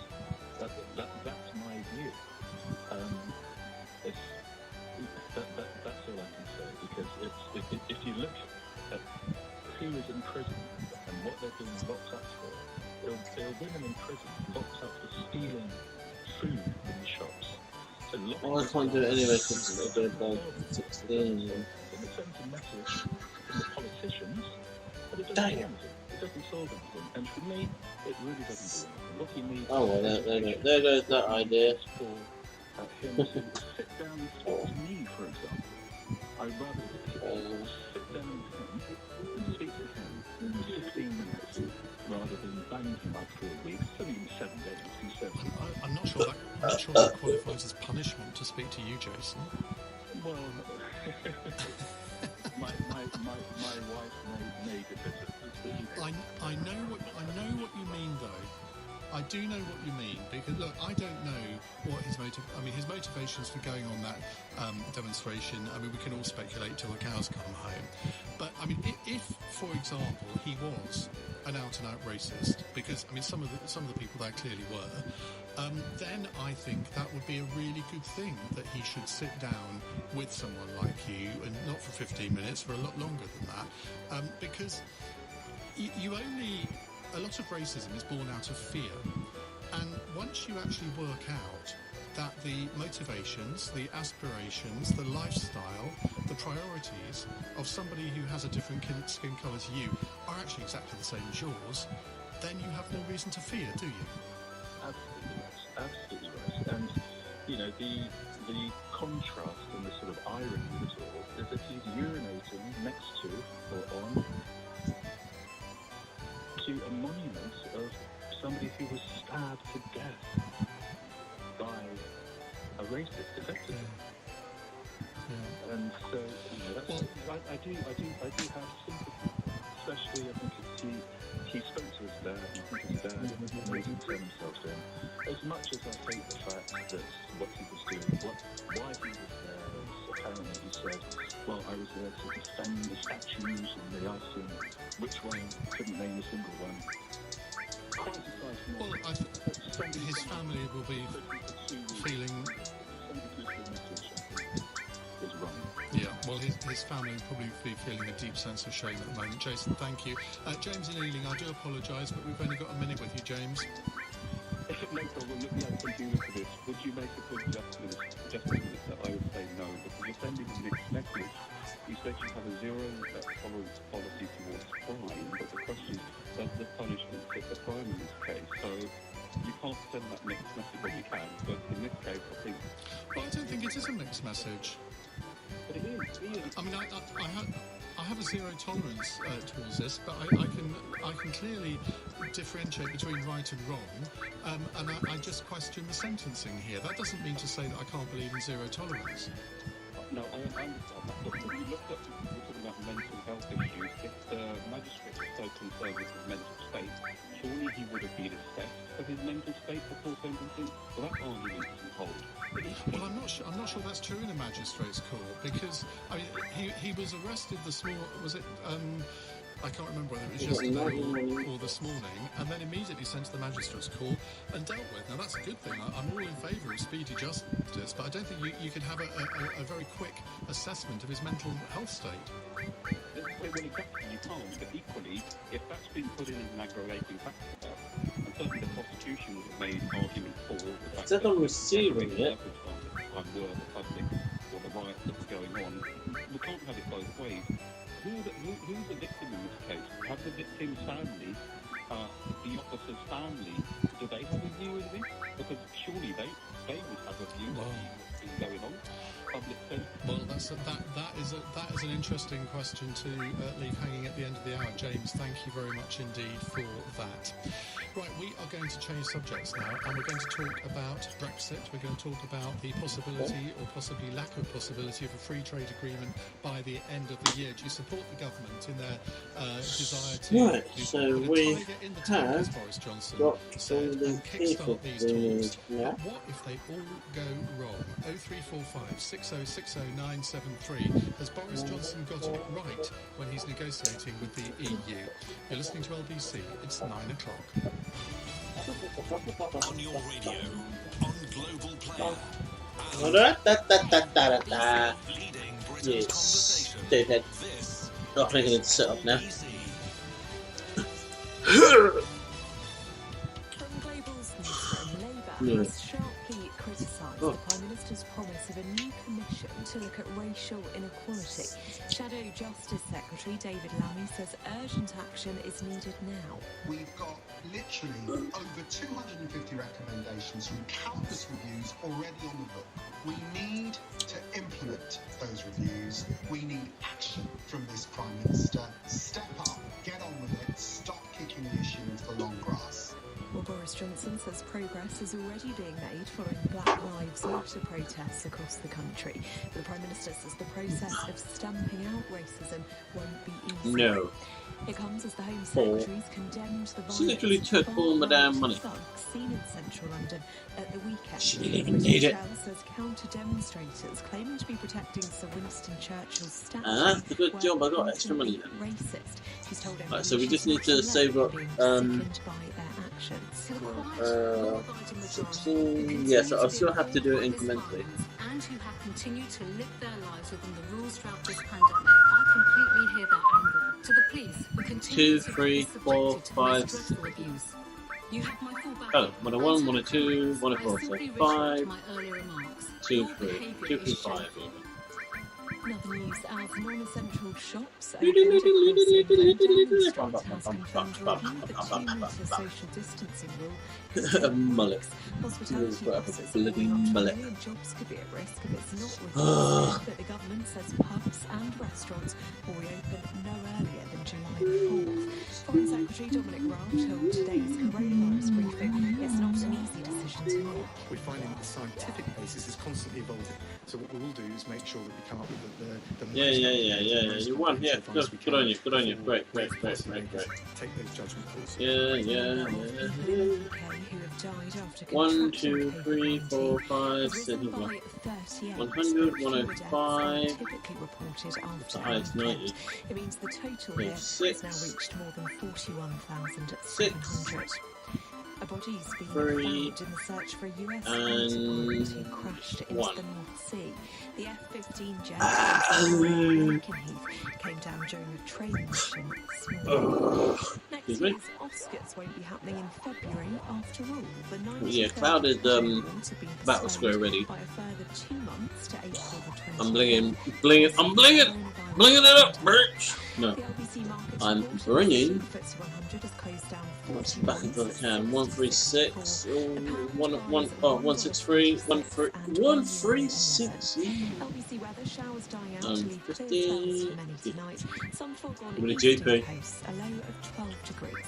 From Global's newsroom for LBC, I'm Lucinda Horsley. 2, 4, 5, 6. What's 2? No, 5. So 6, 4, 2, 3, 4, 6. Hello, very good evening. It's 4 minutes past 9 on LBC, and my producers, Robbie and Katrina, have been working on the programme since the end of January, and they've just told me that we haven't done a single Brexit phone-in since the end of January. I mean, it was the subject that dominated 2019. 526, 526, 4, 425, 426. 4-2, 2-4, 2-4-6 to the end. 4-6, 2-4, 6-4. Oh, lovely, lovely. As long as those two get, that's all I care about. High potion. I want GP. Yeah, give me GP. Yeah. 2, 3, 4, given what's been happening over 6. trade, It's because those talks 91. are not going well. Both sides have dug in, So it's which I think is probably what we would 2, 3, and because what tends to happen when you negotiate with the EU, 6. it all goes 2, very wrong 3, to start with, and and then there's always some deal cobbled together at the last minute. Well, it's a game of yeah, they were the map. They were the map. the EU is saying no. It works about, I don't know, I'd say 75% of the time. So in terms of getting GP early, quite good. Because sometimes you can win like items that'll give you 100, 150, and if you get really lucky, you can get a mega elixir. Mega elixir. If you get a mega elixir, I'll get you 300 GP. 2, 3, oh, did. Cavalry foot, and in this case, 150. See, look at that, 150. Boom. I'd much rather do this than the basketball one. I hate that. 1, 2, 4, 5, 6. To sign up lock, stock and barrel to EU 102 rules without any say in how they're being created whatsoever. So 91. There's a bit of an impasse. Well, Boris Johnson spoke to Ursula von der Leyen and Charles Michel today, and James Crisp, the Europe correspondent for the Telegraph, he's been across what's going on, and here he is talking to LBC earlier. 4. What I understand is that Boris Johnson never set July as a deadline in talks with the President of the European Commission, Council and Parliament. I mean, he talks to people around Brussels and says the EU is concerned the idea that there'll be a deal done in July is frankly bonkers. You know, EU leaders are preoccupied with dealing with the coronavirus. You know, it's a question of political will, it's a question of bandwidth. But I have to say, having talked to people around and about town here, I haven't a sense of optimism 2, 3, prospects of reaching 5. in a very long time. You know, the Prime Minister recommitted to getting a zero tariff, zero quota deal. The EU side said yes, that's what we want to. You know, it's being unfair.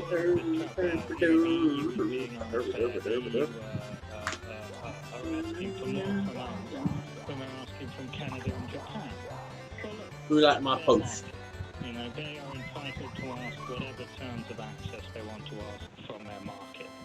And of course, a lot of the things that they have asked to a layperson on fishing, on level playing field, do come across as unreasonable. But I mean, the sense I'm getting is that those were initial negotiating positions. I mean, I wouldn't be in the slightest bit surprised that all the while we've had the, you know, the bang and sturm and drang and fireworks between the two chief negotiators in public, you'll have teams of officials assiduously ticking off all the bits that both sides agree on, leaving the difficult stuff to the last moment, which in this case, she hadn't shaken it at all or anything like that, but she opened it and it just went. Oh, hang on. But you know, it could be 1 minute nice. before midnight That's on cool. New Year's Eve. Not quite 80, which is what that farming simulator. I'm still like really. What? Of all the games that I played that got likes, you know, using the relevant tags on Instagram, it was bloody farming simulator. I mean, come on. 2, 4, 5, 6. So it's 99. Well, that was James Crisp, the Brussels correspondent from the Telegraph, who was speaking 104, to 100, on LBC. 99. Because he was actually being rather optimistic, which goes against virtually so that's every 99, and then it's 4, 5, 6. that I've read over the past so few weeks. Now, I've always been slightly 4, optimistic that a deal 2. will be done.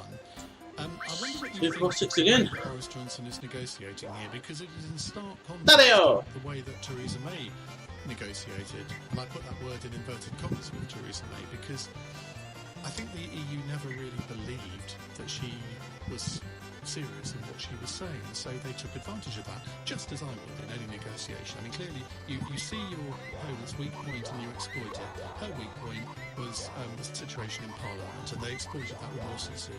They know that Boris Johnson has a very big majority in Parliament now.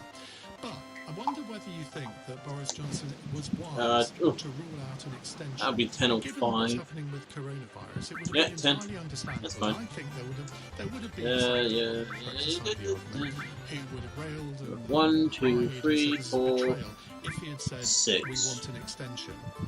But he's made it clear right from the start that there would be no extension after the 31st of December. And of course that has allowed his opponents to portray this as leaving with no deal, being crashing out, cliff edge. We heard it all. Oh, Megalith's up for grabs here. We are out of the European Union. Always good. I want the logo is around the front. I want that to be there so I can drink and be like, oh yeah. If we do leave oh yeah. the 1st of December without an agreement, I think regrettable, but I don't regard it as crashing out in the sense that that would have been the case had we not got a withdrawal agreement. So I really want to know from you whether you when you're racing, they're the best because they're an easy way to win. But when you're betting, not so much. Towards what should happen with the EU. What do you think is the future of the EU relationship? I mean, we've had. See, look, if my one had come in right, I had a 2 out of 3 odds there to get. Did you expect them to push for an extension? Because yeah. Alright, 1, 2. You know what? Just for a second, I will explain what I'm doing. Okay? There is a little bit of a method. Basically, you want to ignore any racers, any of the jockeys. Don't worry about the chocobo colours. Don't worry about chocobo colours at all. The only things we're really looking at are the speed, stamina, and the colour of the jockeys. The first thing we look at is the colour of the jockeys. Okay? So these colour jockeys here, you just forget about them. Okay, forget about these weird. It might not show up too well on the stream, but this is the colour you're looking for. It's a sort of bronzy colour. Okay, so you want to forget those at all. Forget those completely. The bronzy type colour, just forget those. Okay. Once you've eliminated all the bronzy type colours, you want to focus on the others and go for the top speeds. So I want the ones I need to pay attention to are 1, 2, forget about 3, 4, 1, 2, 4, and 3, 5, and 6 all 1. So I can forget about those because what you want to do is you can make 3 bets. And obviously, make those 3 bets cost 200 each, and then there's 200 for the registration, so it's 800 per race essentially. But if you make the 3 bet, then you increase your chance of getting a prize, and that's what we're going for. So it really helps when there are at least 3 bronze jockeys, because then you only have to think about the other 2. If, for example, so we have 1, 2, and 4. So I would normally just go bum bum bum, 1, 2, 4 to start the race, bum. But let us pretend for a moment that number 3 is not the bronze colour.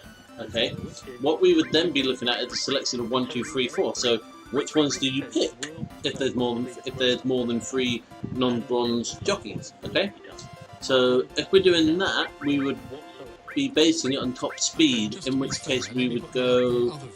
Okay, so we've got 95 for number 4, and then it goes down 94 for number 1, and 91 for number 3. So in that case, we would go 1, 3, 4.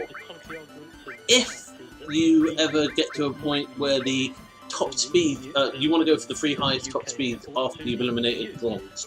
But that was just an example. That's why we included number 3 in that one. If top speeds are the same, so if you've narrowed it down to you've eliminated the bronze people. So let's see, we've got 1, 2, 3, 4. With 3 is bronze, but this is an example. Okay, so we got 1,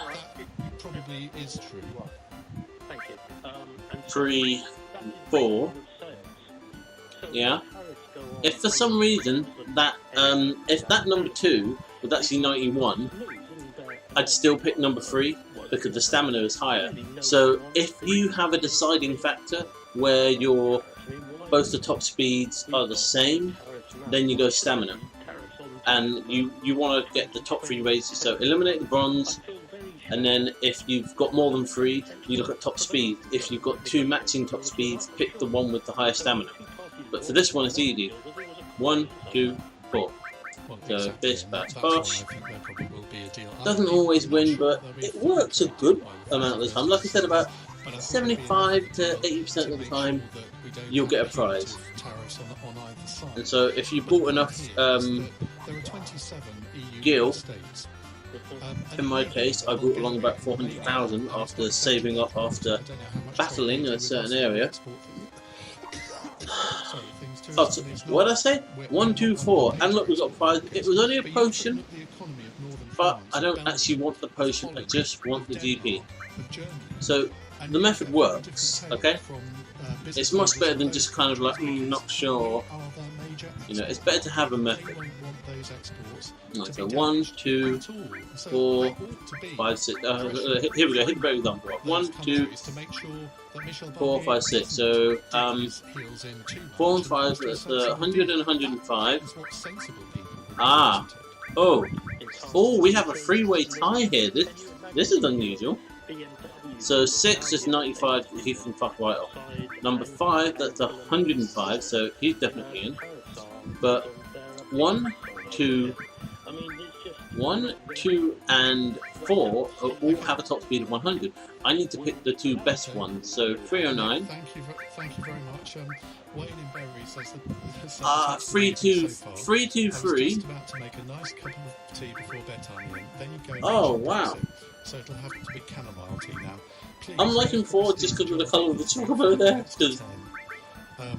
That is an interview. In fact, I can't even remember what that interview was. I literally have to decide between the top speed are the same, the stamina is the same. Easy to do with the Liberal Democrat, it has to be said. 0345 Okay, 5, 4, and what the other 100? Do you think we are heading 1. a free trade arrangement with the EU? If so, how yeah. close do you think it is?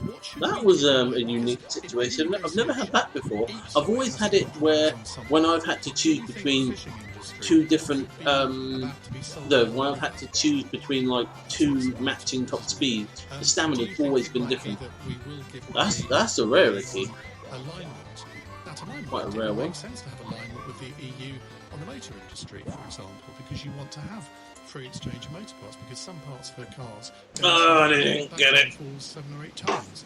So there might be sectors where you want to have a closer alignment than others. But yeah, I picked Joel over Clive. Is cherry picking. I picked 5 right though. And do you think well. Johnson is wrong to have ruled No worries. an extension to December the 31st? That's why we bring a lot of money to this. 1, 3, 4, 5. 1, 3, 4, 5. Okay, 1, 97. So 3. Including our 8 gig sims. Okay, 97, 97, 96. So 5, 4, and what's the other 97? 1. 5, 4. Visit us in store or search That's what I had the last phrase. That's weird.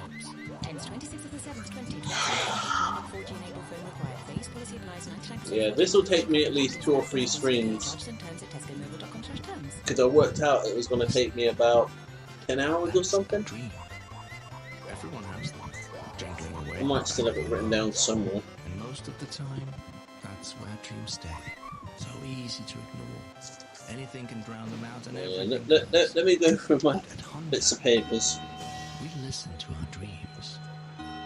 Yeah, 9.5, 535 minutes. So if we add half an hour, 600 minutes, that's 10 hours. So yeah, 9.5 minutes. So 9.5 hours. So if we divided that between 2 streams of at least 4 hours 15 minutes. I haven't been doing this the whole of this stream. So if we say I've been doing it for about an hour. So if tomorrow and the next day I do 4 hours each, I should be able to get all the GP that I need. But that's not counting the time it takes me to get the item when I'm at the Wonder Square. So that takes time. because you can only get one item at a time. 1, 2, 3, 4, 5, 6.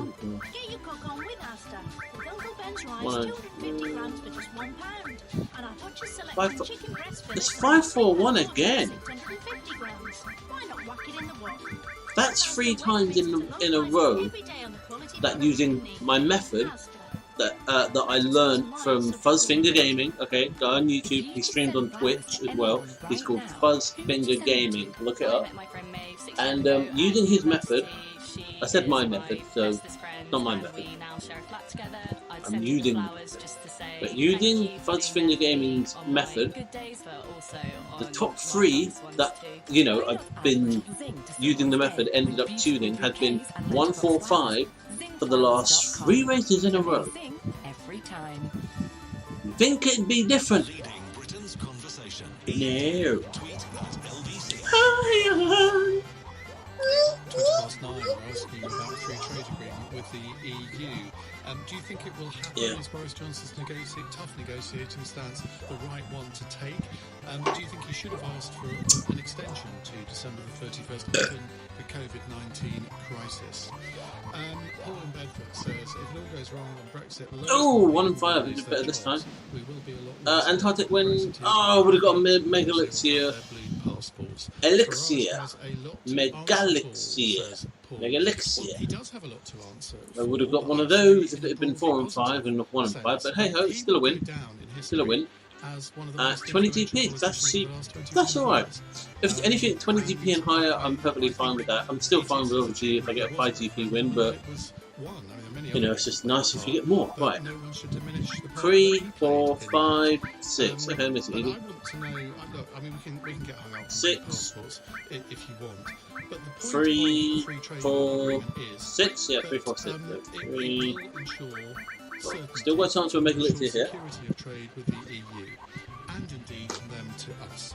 So there is a mutual interest on both sides for it to happen. But do you think there's a real danger that it might not? And if it doesn't, is Paul right that there will be a lot more people lose their jobs in those circumstances? Or do you see a future where Britain can plough its own furrow in the world, that it can come I think I got a win on that one. I did. Only a 5 fan, but I think that's 50. Oh, 20. Okay, yeah, still take that. It would be nice to finally get a damn Megalixia.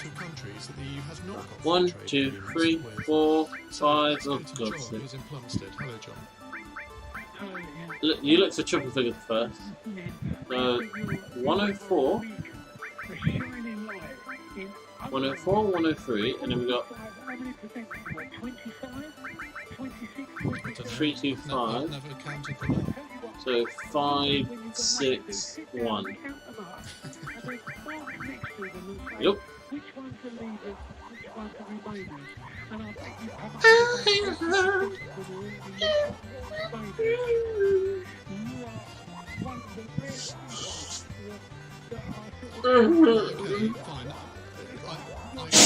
Oh, bless you! Don't know if anyone heard that, but Coco sneezed. Yeah, oh god. 4, 6, 4, 6. Yes, nice. I think I put 4 and 6. No, oh, I didn't. Oh, okay, no worries.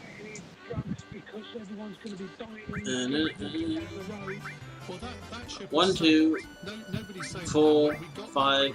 That was all fine. This is purely a free trade. 1, 2. It's got nothing to do with 4 and 5. to the sky. That was all sorted in the withdrawal agreement. So this 103. about the free trade agreement. So 99. What do you think the consequences are if we don't come to one by 103. the 1st of December?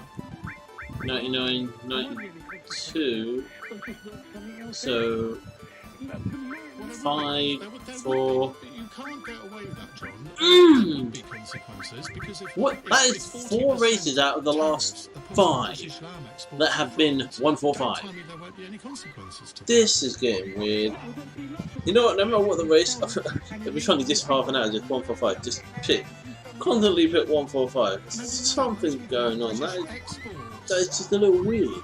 If the EU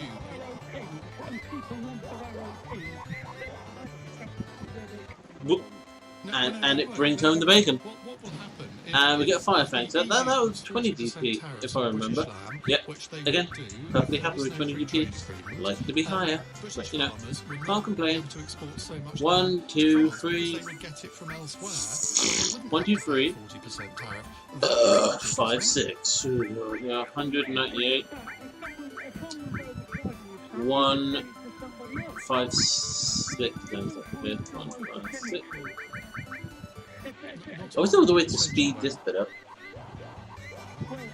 There would be British. Yeah, if I was any good at the basketball, then I'd do that, because I know that if you time it right, you can keep going and get like 300 in a pop, and it would cost way less GP. I mean, deal. But if your prices go up by 40%, way less.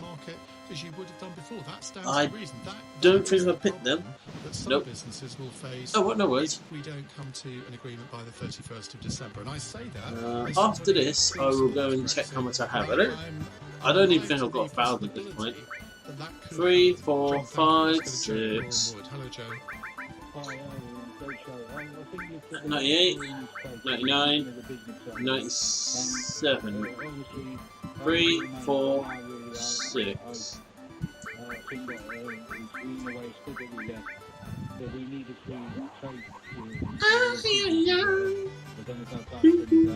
when did you change your mind? When did you change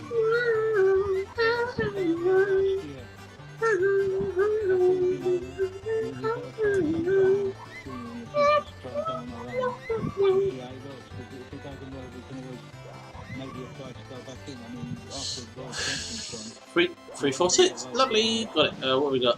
Fire Fang. Oh, another 20. Look at you. What are you doing with Fire Fang in 20? Can I get something decent, please? I am. It's not like I'm not picking winners. I'm picking winners. Actually, you know what? I think I'll go over to the C class for a bit, because you can still get decent prizes there. So 1, 2, 4, 5. 1, 2, 4, 5. Right, there's that. 8800. 98. 88. So what's the 2 88s?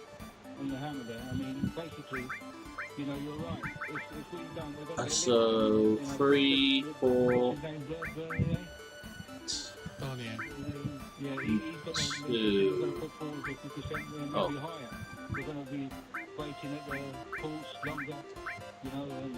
4, 5, and 2. Oh, give me another Fire Fang, I freaking dare you. Oh. Give me a Fire Fang. Give me your Fire Fang now. But that's all you ever fucking give me, and I'm getting annoyed. Give me a Fire Fang. Go on. I dare you. I dare you. I dare you if I actually won. Just did. We have. I mean, the Oh wow! I would have got a potion or a Fire Fang. Agreements with various countries. I can't give you a full list of them because I haven't got the list in front of me. Bloody kids! Yeah, I'm not even going to waste my time with the basketball thing. I tried doing that. I just can't get it right. So that's good news. And they've started negotiations. They've started negotiating with the United States now. I'm not sure how that's going to end, but we'll see. Joe, thank you very much indeed. Ian says cars are regulated globally as most actually generics. The EU simply adopt them. Well, that's I true up just to a point, but the EU have their own standards in car components, which are different from America, different from other parts of the world. So there are agreements that you do have to come to. Let's go to Nick in Vancouver. Hello, Nick. I could. It's the amount of time you press between it. If I could calculate that each time and make the press it exactly, I would know whether to increase it or decrease it. And I can do that. Oh my fucking god. Oh my fucking god. Simon, you're a genius! Okay, let's go to the one square. Have a little fun. Okay? Right. I'm going to take off the speed hacks. The way it works, 200 gil, okay? Hold down, left, release to shoot. So you've got to... Okay, so let's try it. So it's not press and press. It's see that was too much. But what if I could measure exactly how long I was pressing it down for?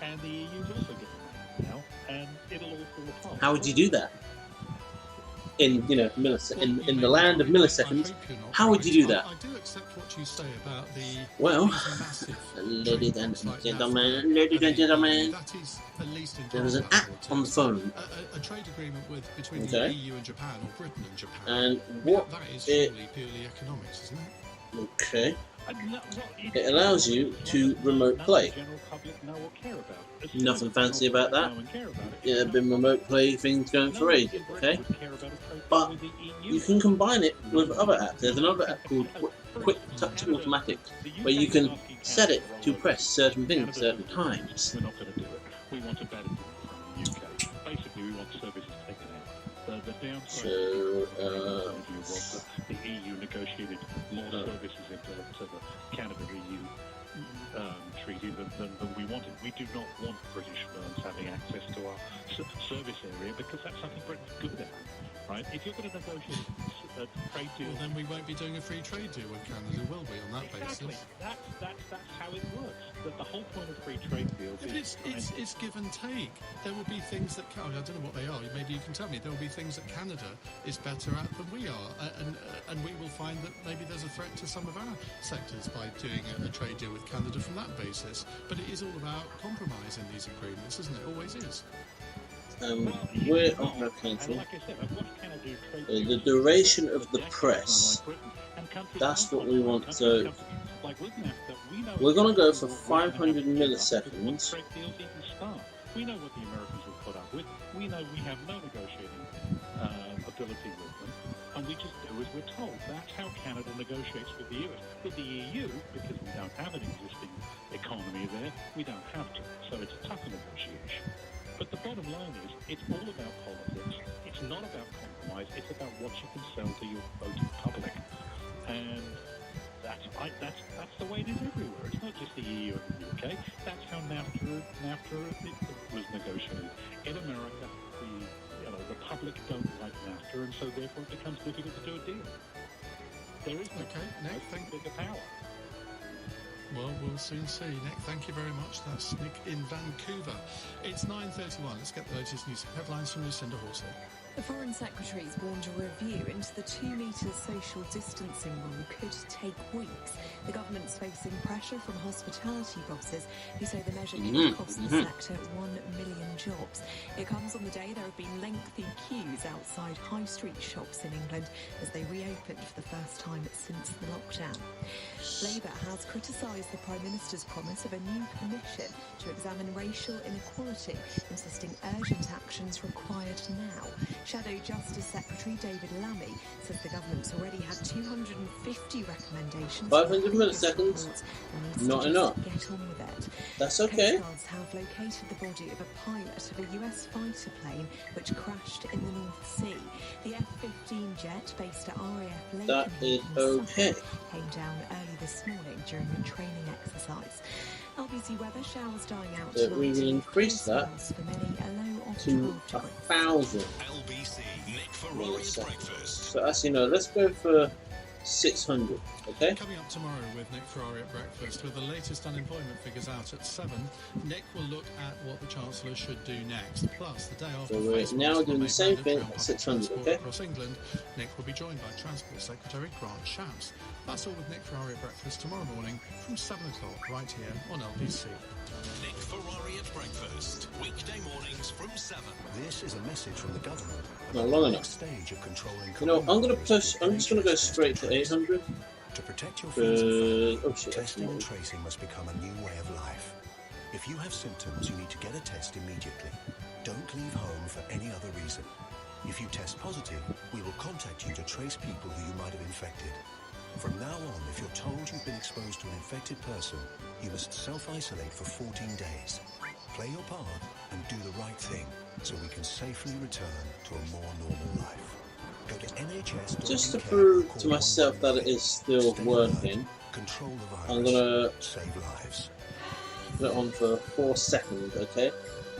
because I need to make sure it's actually working. So we went to 800 milliseconds, okay, and that wasn't the correct amount of time. Online, and it's been safely delivered to their door at a time that suits them.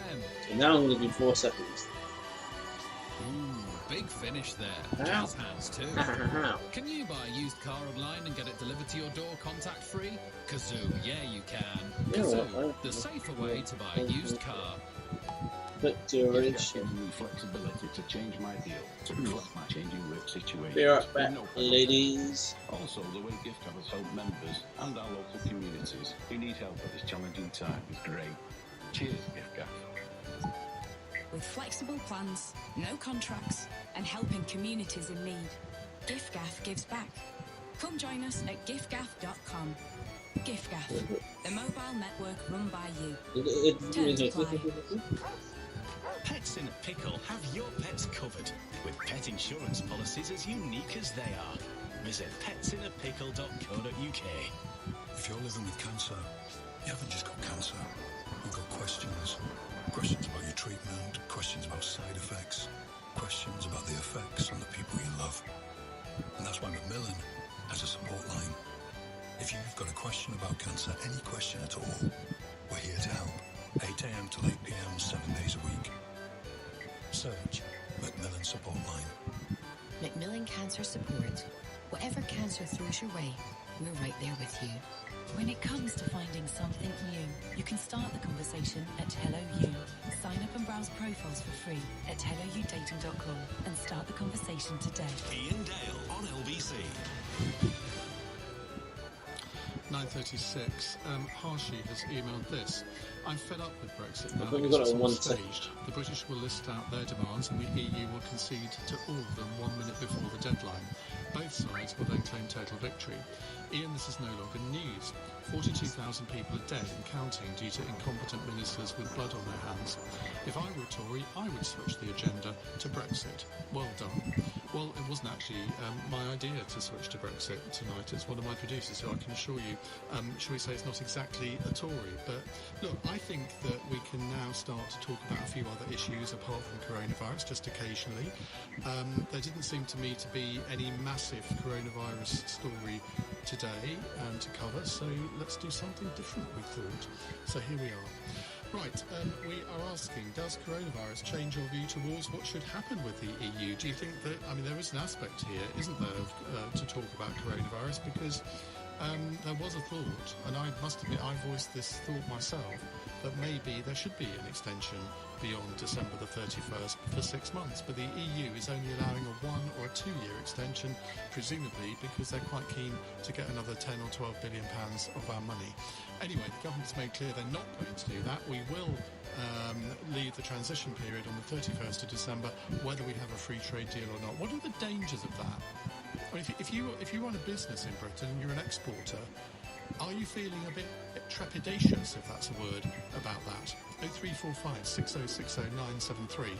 I've always argued that British business is very adaptable, and as long as they kind of know or they're prepared, they'll cope with any circumstance. But there will be some sectors that would be very badly hit by us leaving without any free trade deal.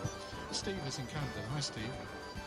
Hi, Ian. I don't think British business has too much to worry about. If it does anything that's seriously worthwhile or good. We used to sell on quality, and people will pay extra for quality. So 10% extra, 5% extra is immaterial once you get used to it. We're used to it with 60% of our trade, aren't we? No, I completely get that, and I think 5 or 10% people can cope with.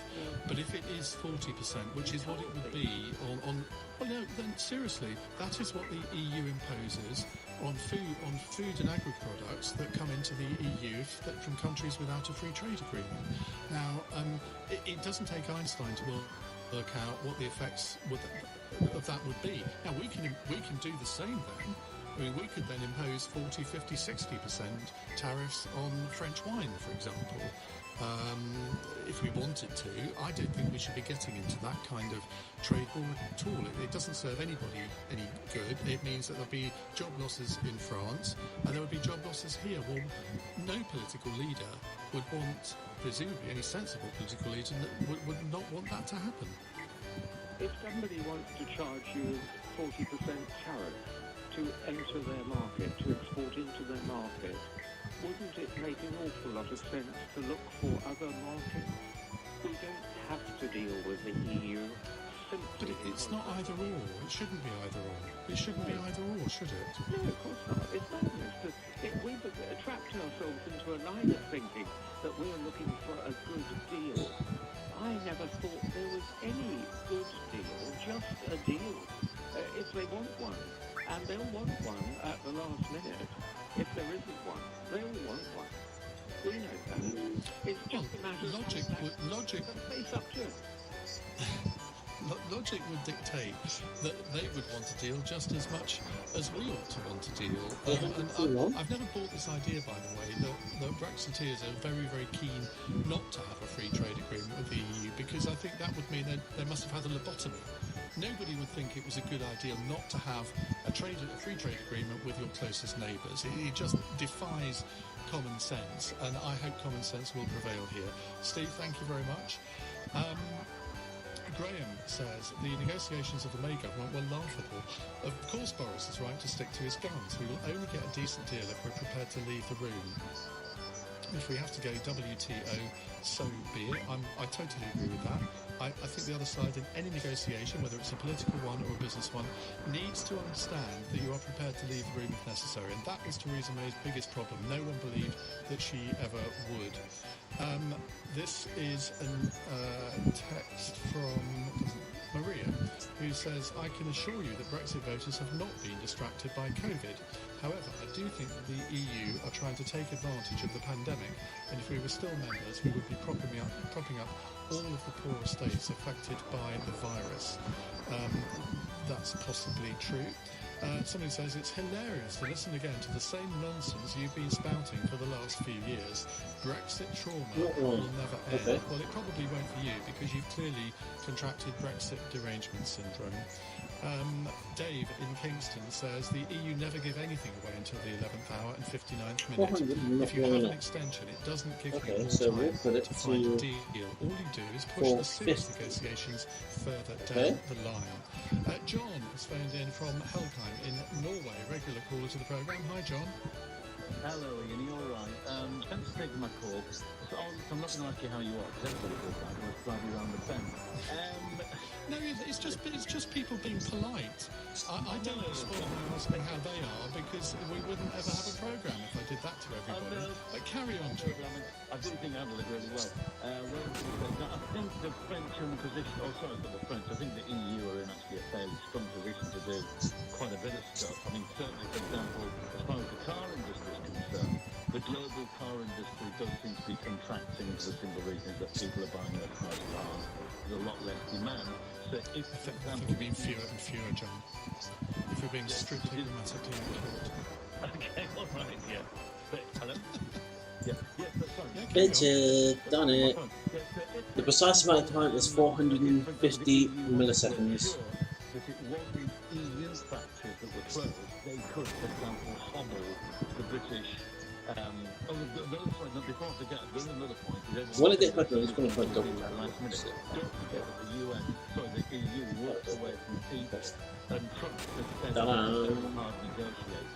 But certainly getting back to the EU, of the UK. Yeah, and just to interject there, they were absolutely right to walk away from TTIP, because it was a disaster of a deal for all European countries. Yeah.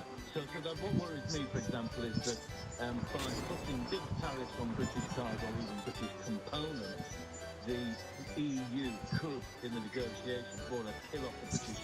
For example, convince Nissan that actually it is Sunderland that they should close, and don't forget that Nissan, Toyota and all those people only came to the UK because, well, we had the workforce that could build cars left over from British Leyland.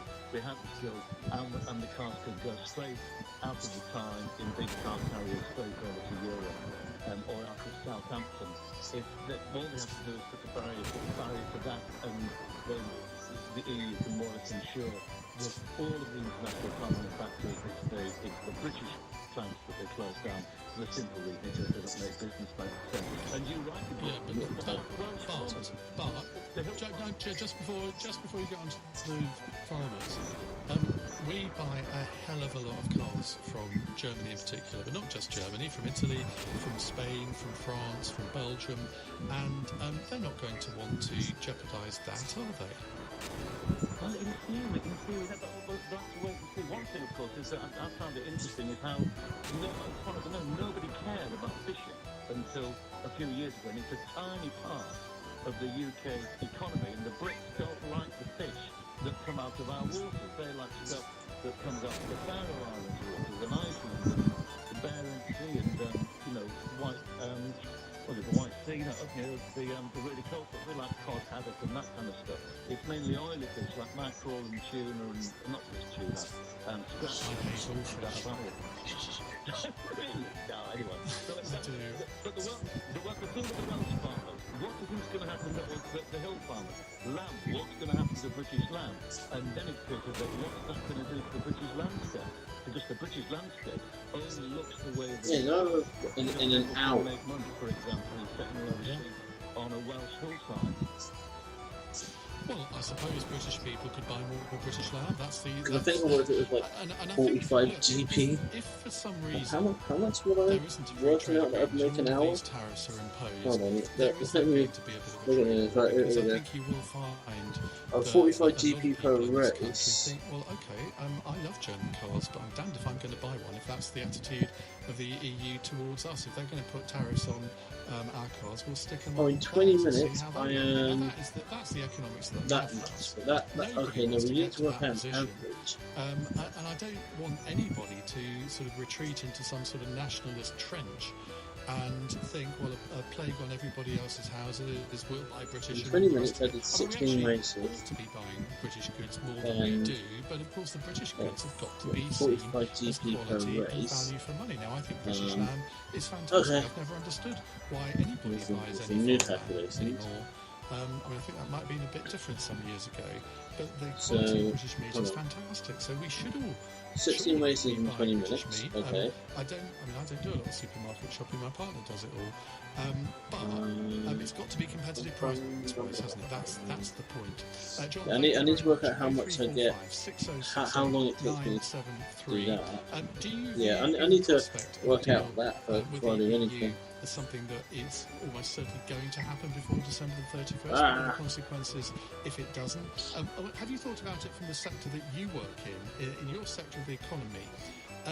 Do you think that if there is a free trade deal, just your normal trade with the EU will continue exactly as it has before, or are you already noticing maybe a little bit of drop-off in trade? You probably are at the moment because of coronavirus, but was that happening before that all happened?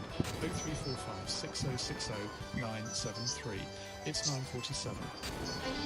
Coming up at 10 on LBC, Tom Swarbrick. An hour of queues, shopping outlets rammed, masks optional. If you braved the post-lockdown shopping bonanza, how was it? Is shopping like that sustainable, or is a second wave more likely? Tom Swarbrick on LBC. As part of the plan to help London reopen carefully, safely and sustainably, TfL is making it easier and safer to walk and cycle more. We're asking all Londoners to do this wherever possible, saving space on public transport for those who misuse it. Walking and cycling will also help improve London's air quality and is great for your mental and physical well-being. As part of the Street Space for London plan, we're working closely with London Boroughs and the City of London Corporation, changing town centres, building new cycleways and creating low-traffic neighbourhoods right across our city. Some streets will be converted to walking and cycling only, with others closed to all traffic apart from buses. This will create more space for social distancing when walking and cycling and help reduce road danger. To help boost safe and sustainable travel, more Santander cycles are available at key areas. To find out more, search Street Space for London. To the Mayor of London and TfL, every journey matters. This is the sound of confidence being made in the British Army. Slightly rigged then. Did you catch that? What about now? The sound of footsteps as a soldier fills the boots they never thought they'd fill. The sound of confidence that lasts a lifetime being I'm made. gonna Recruiting now swap it on underway to purpose search army jobs. Some things go together perfectly. Strawberries and cream, yes please. Ham and pineapple, cherries out. But I'm gonna Ketchup, no way. time How about this. tradespeople you can trust? Now there's a perfect combination. All about Thankfully, at trustedtrader.com, you can find plenty of vetted, reviewed, reliable professionals in an abundance of trades. So, find your we know. match today. So, start now. It's me. Actually, it is you. You just haven't been there, and I need more, especially right now. Have you tried turning it off and on again? Time your business switched IT. Switch to 360 ICT.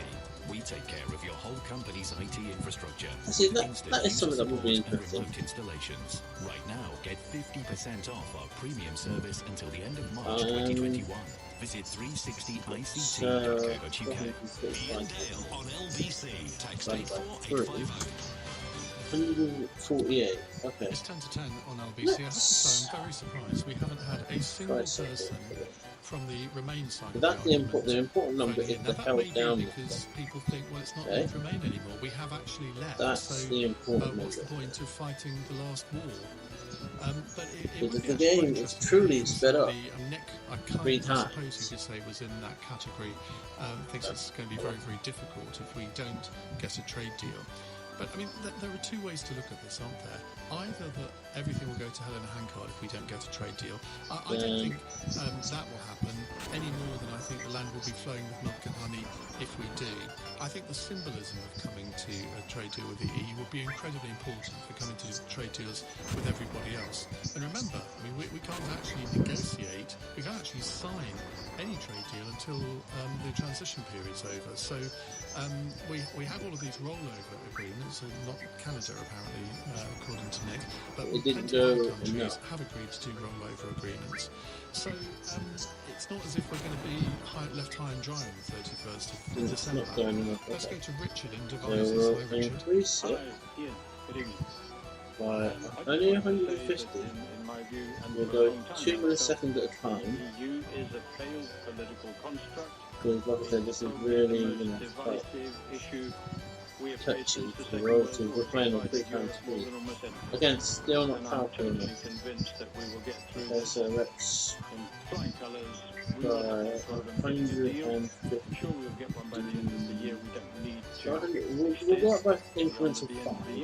And from my own point of view, I retired several years ago to France because I knew then that Britain would obey almost all the regulations put out by the European Union, and France would make most of them and disregard almost all of them to suit them. And so it proved. Definitely not good enough. I mean, I even had an instance so let's try 100 where the local mayor told me that he had somebody in the village who was continuing to be paid after 4 years of having left the European Union. They didn't even have a clue she'd already left the service. And nobody wanted to that was too much. So, okay, we'll come down by 2. Common agricultural policy. They were all cheating. You know what? Let's just go one at a time. That always has been the biggest racket of all, hasn't it? The Common Agricultural Policy, which was designed predominantly to help French farmers. It was as simple as that. 2/3 of the money that we put into, or we had been putting into the European Union. So, we did well out of it. We need not worry at all. That's my Well, I hope you're right. I do worry about the consequences of not getting a free trade deal, because I think there will be sectors that are very hard hit, largely in the agri-food sector, and that's where I come from. I grew up on a farm. I mean, having said that, that's why his farm was decimated when we joined the EU. Yeah. I grew up until the age of 10. Our farm had cattle, pigs. They all went almost as soon as we joined the EU, because it meant that we couldn't compete anymore. But let's not rake over old coals. Richard, thank you very much. Let's go to Malcolm. Sorry, Richard, I didn't mean to cut you off like that. Malcolm is in Bodmin. Hello, Malcolm. Hey, how are you doing? I'm alright, thank you. Now, I think you're going to disagree with me, aren't you? Absolutely. I'm right excited, Ian, but I am looking forward to the next 6-8 months just to see how badly Boris Johnson copes with the Brexit debacle that is about to hit us. The COVID-19 thing, Ian, it'll unfold. But Brexit has massive long-term implications. And he hasn't got a clue what he's doing. He just literally hasn't got a clue. And I'm just sitting back here. I was a Remainer. I was on LBC for the last 4 years, 3 or 4 years, arguing at the toss about we should remain rather than leave. We've left. We've left here. We've left. You and I have spoken previously. We've left. I know. And I just look forward now to seeing that man and anybody else who backed him, you maybe slightly, just to watch you guys rumble when what is about to hit us unfold here. And I know that sounds horrible. I want our nation, Ian, to be successful, but... Well, you could have fooled me. It's not going to happen. I mean, you sound as if you're positively relishing the possibility that it all goes wrong. I am, Ian. I am. Yeah, well, how can you then say that you want the country to be successful when you clearly are relishing the fact that it might not be? Yeah, I'm relishing it for what reason? The way that my nose was rubbed in it, the way I thought I did that. Just so... Okay, so our sweet number, doing it that way, is 446. And that's all we need to worry about. 446 is the magic number. But for now, that'll probably just be it. For now, Eyes Open's going to be home in about 10 minutes or so. And I'm going to be doing some the second thing can't happen, can it? It said I have watched but I don't know if the economy is successful, bring that someone on YouTube, someone on Mixer, someone on Twitch apparently. YouTube, that's got to be an actual person because I don't normally get put to me on YouTube. But anyway, I'm going to go and start dinner and I need to make a note. So I need to work out what would be worth it.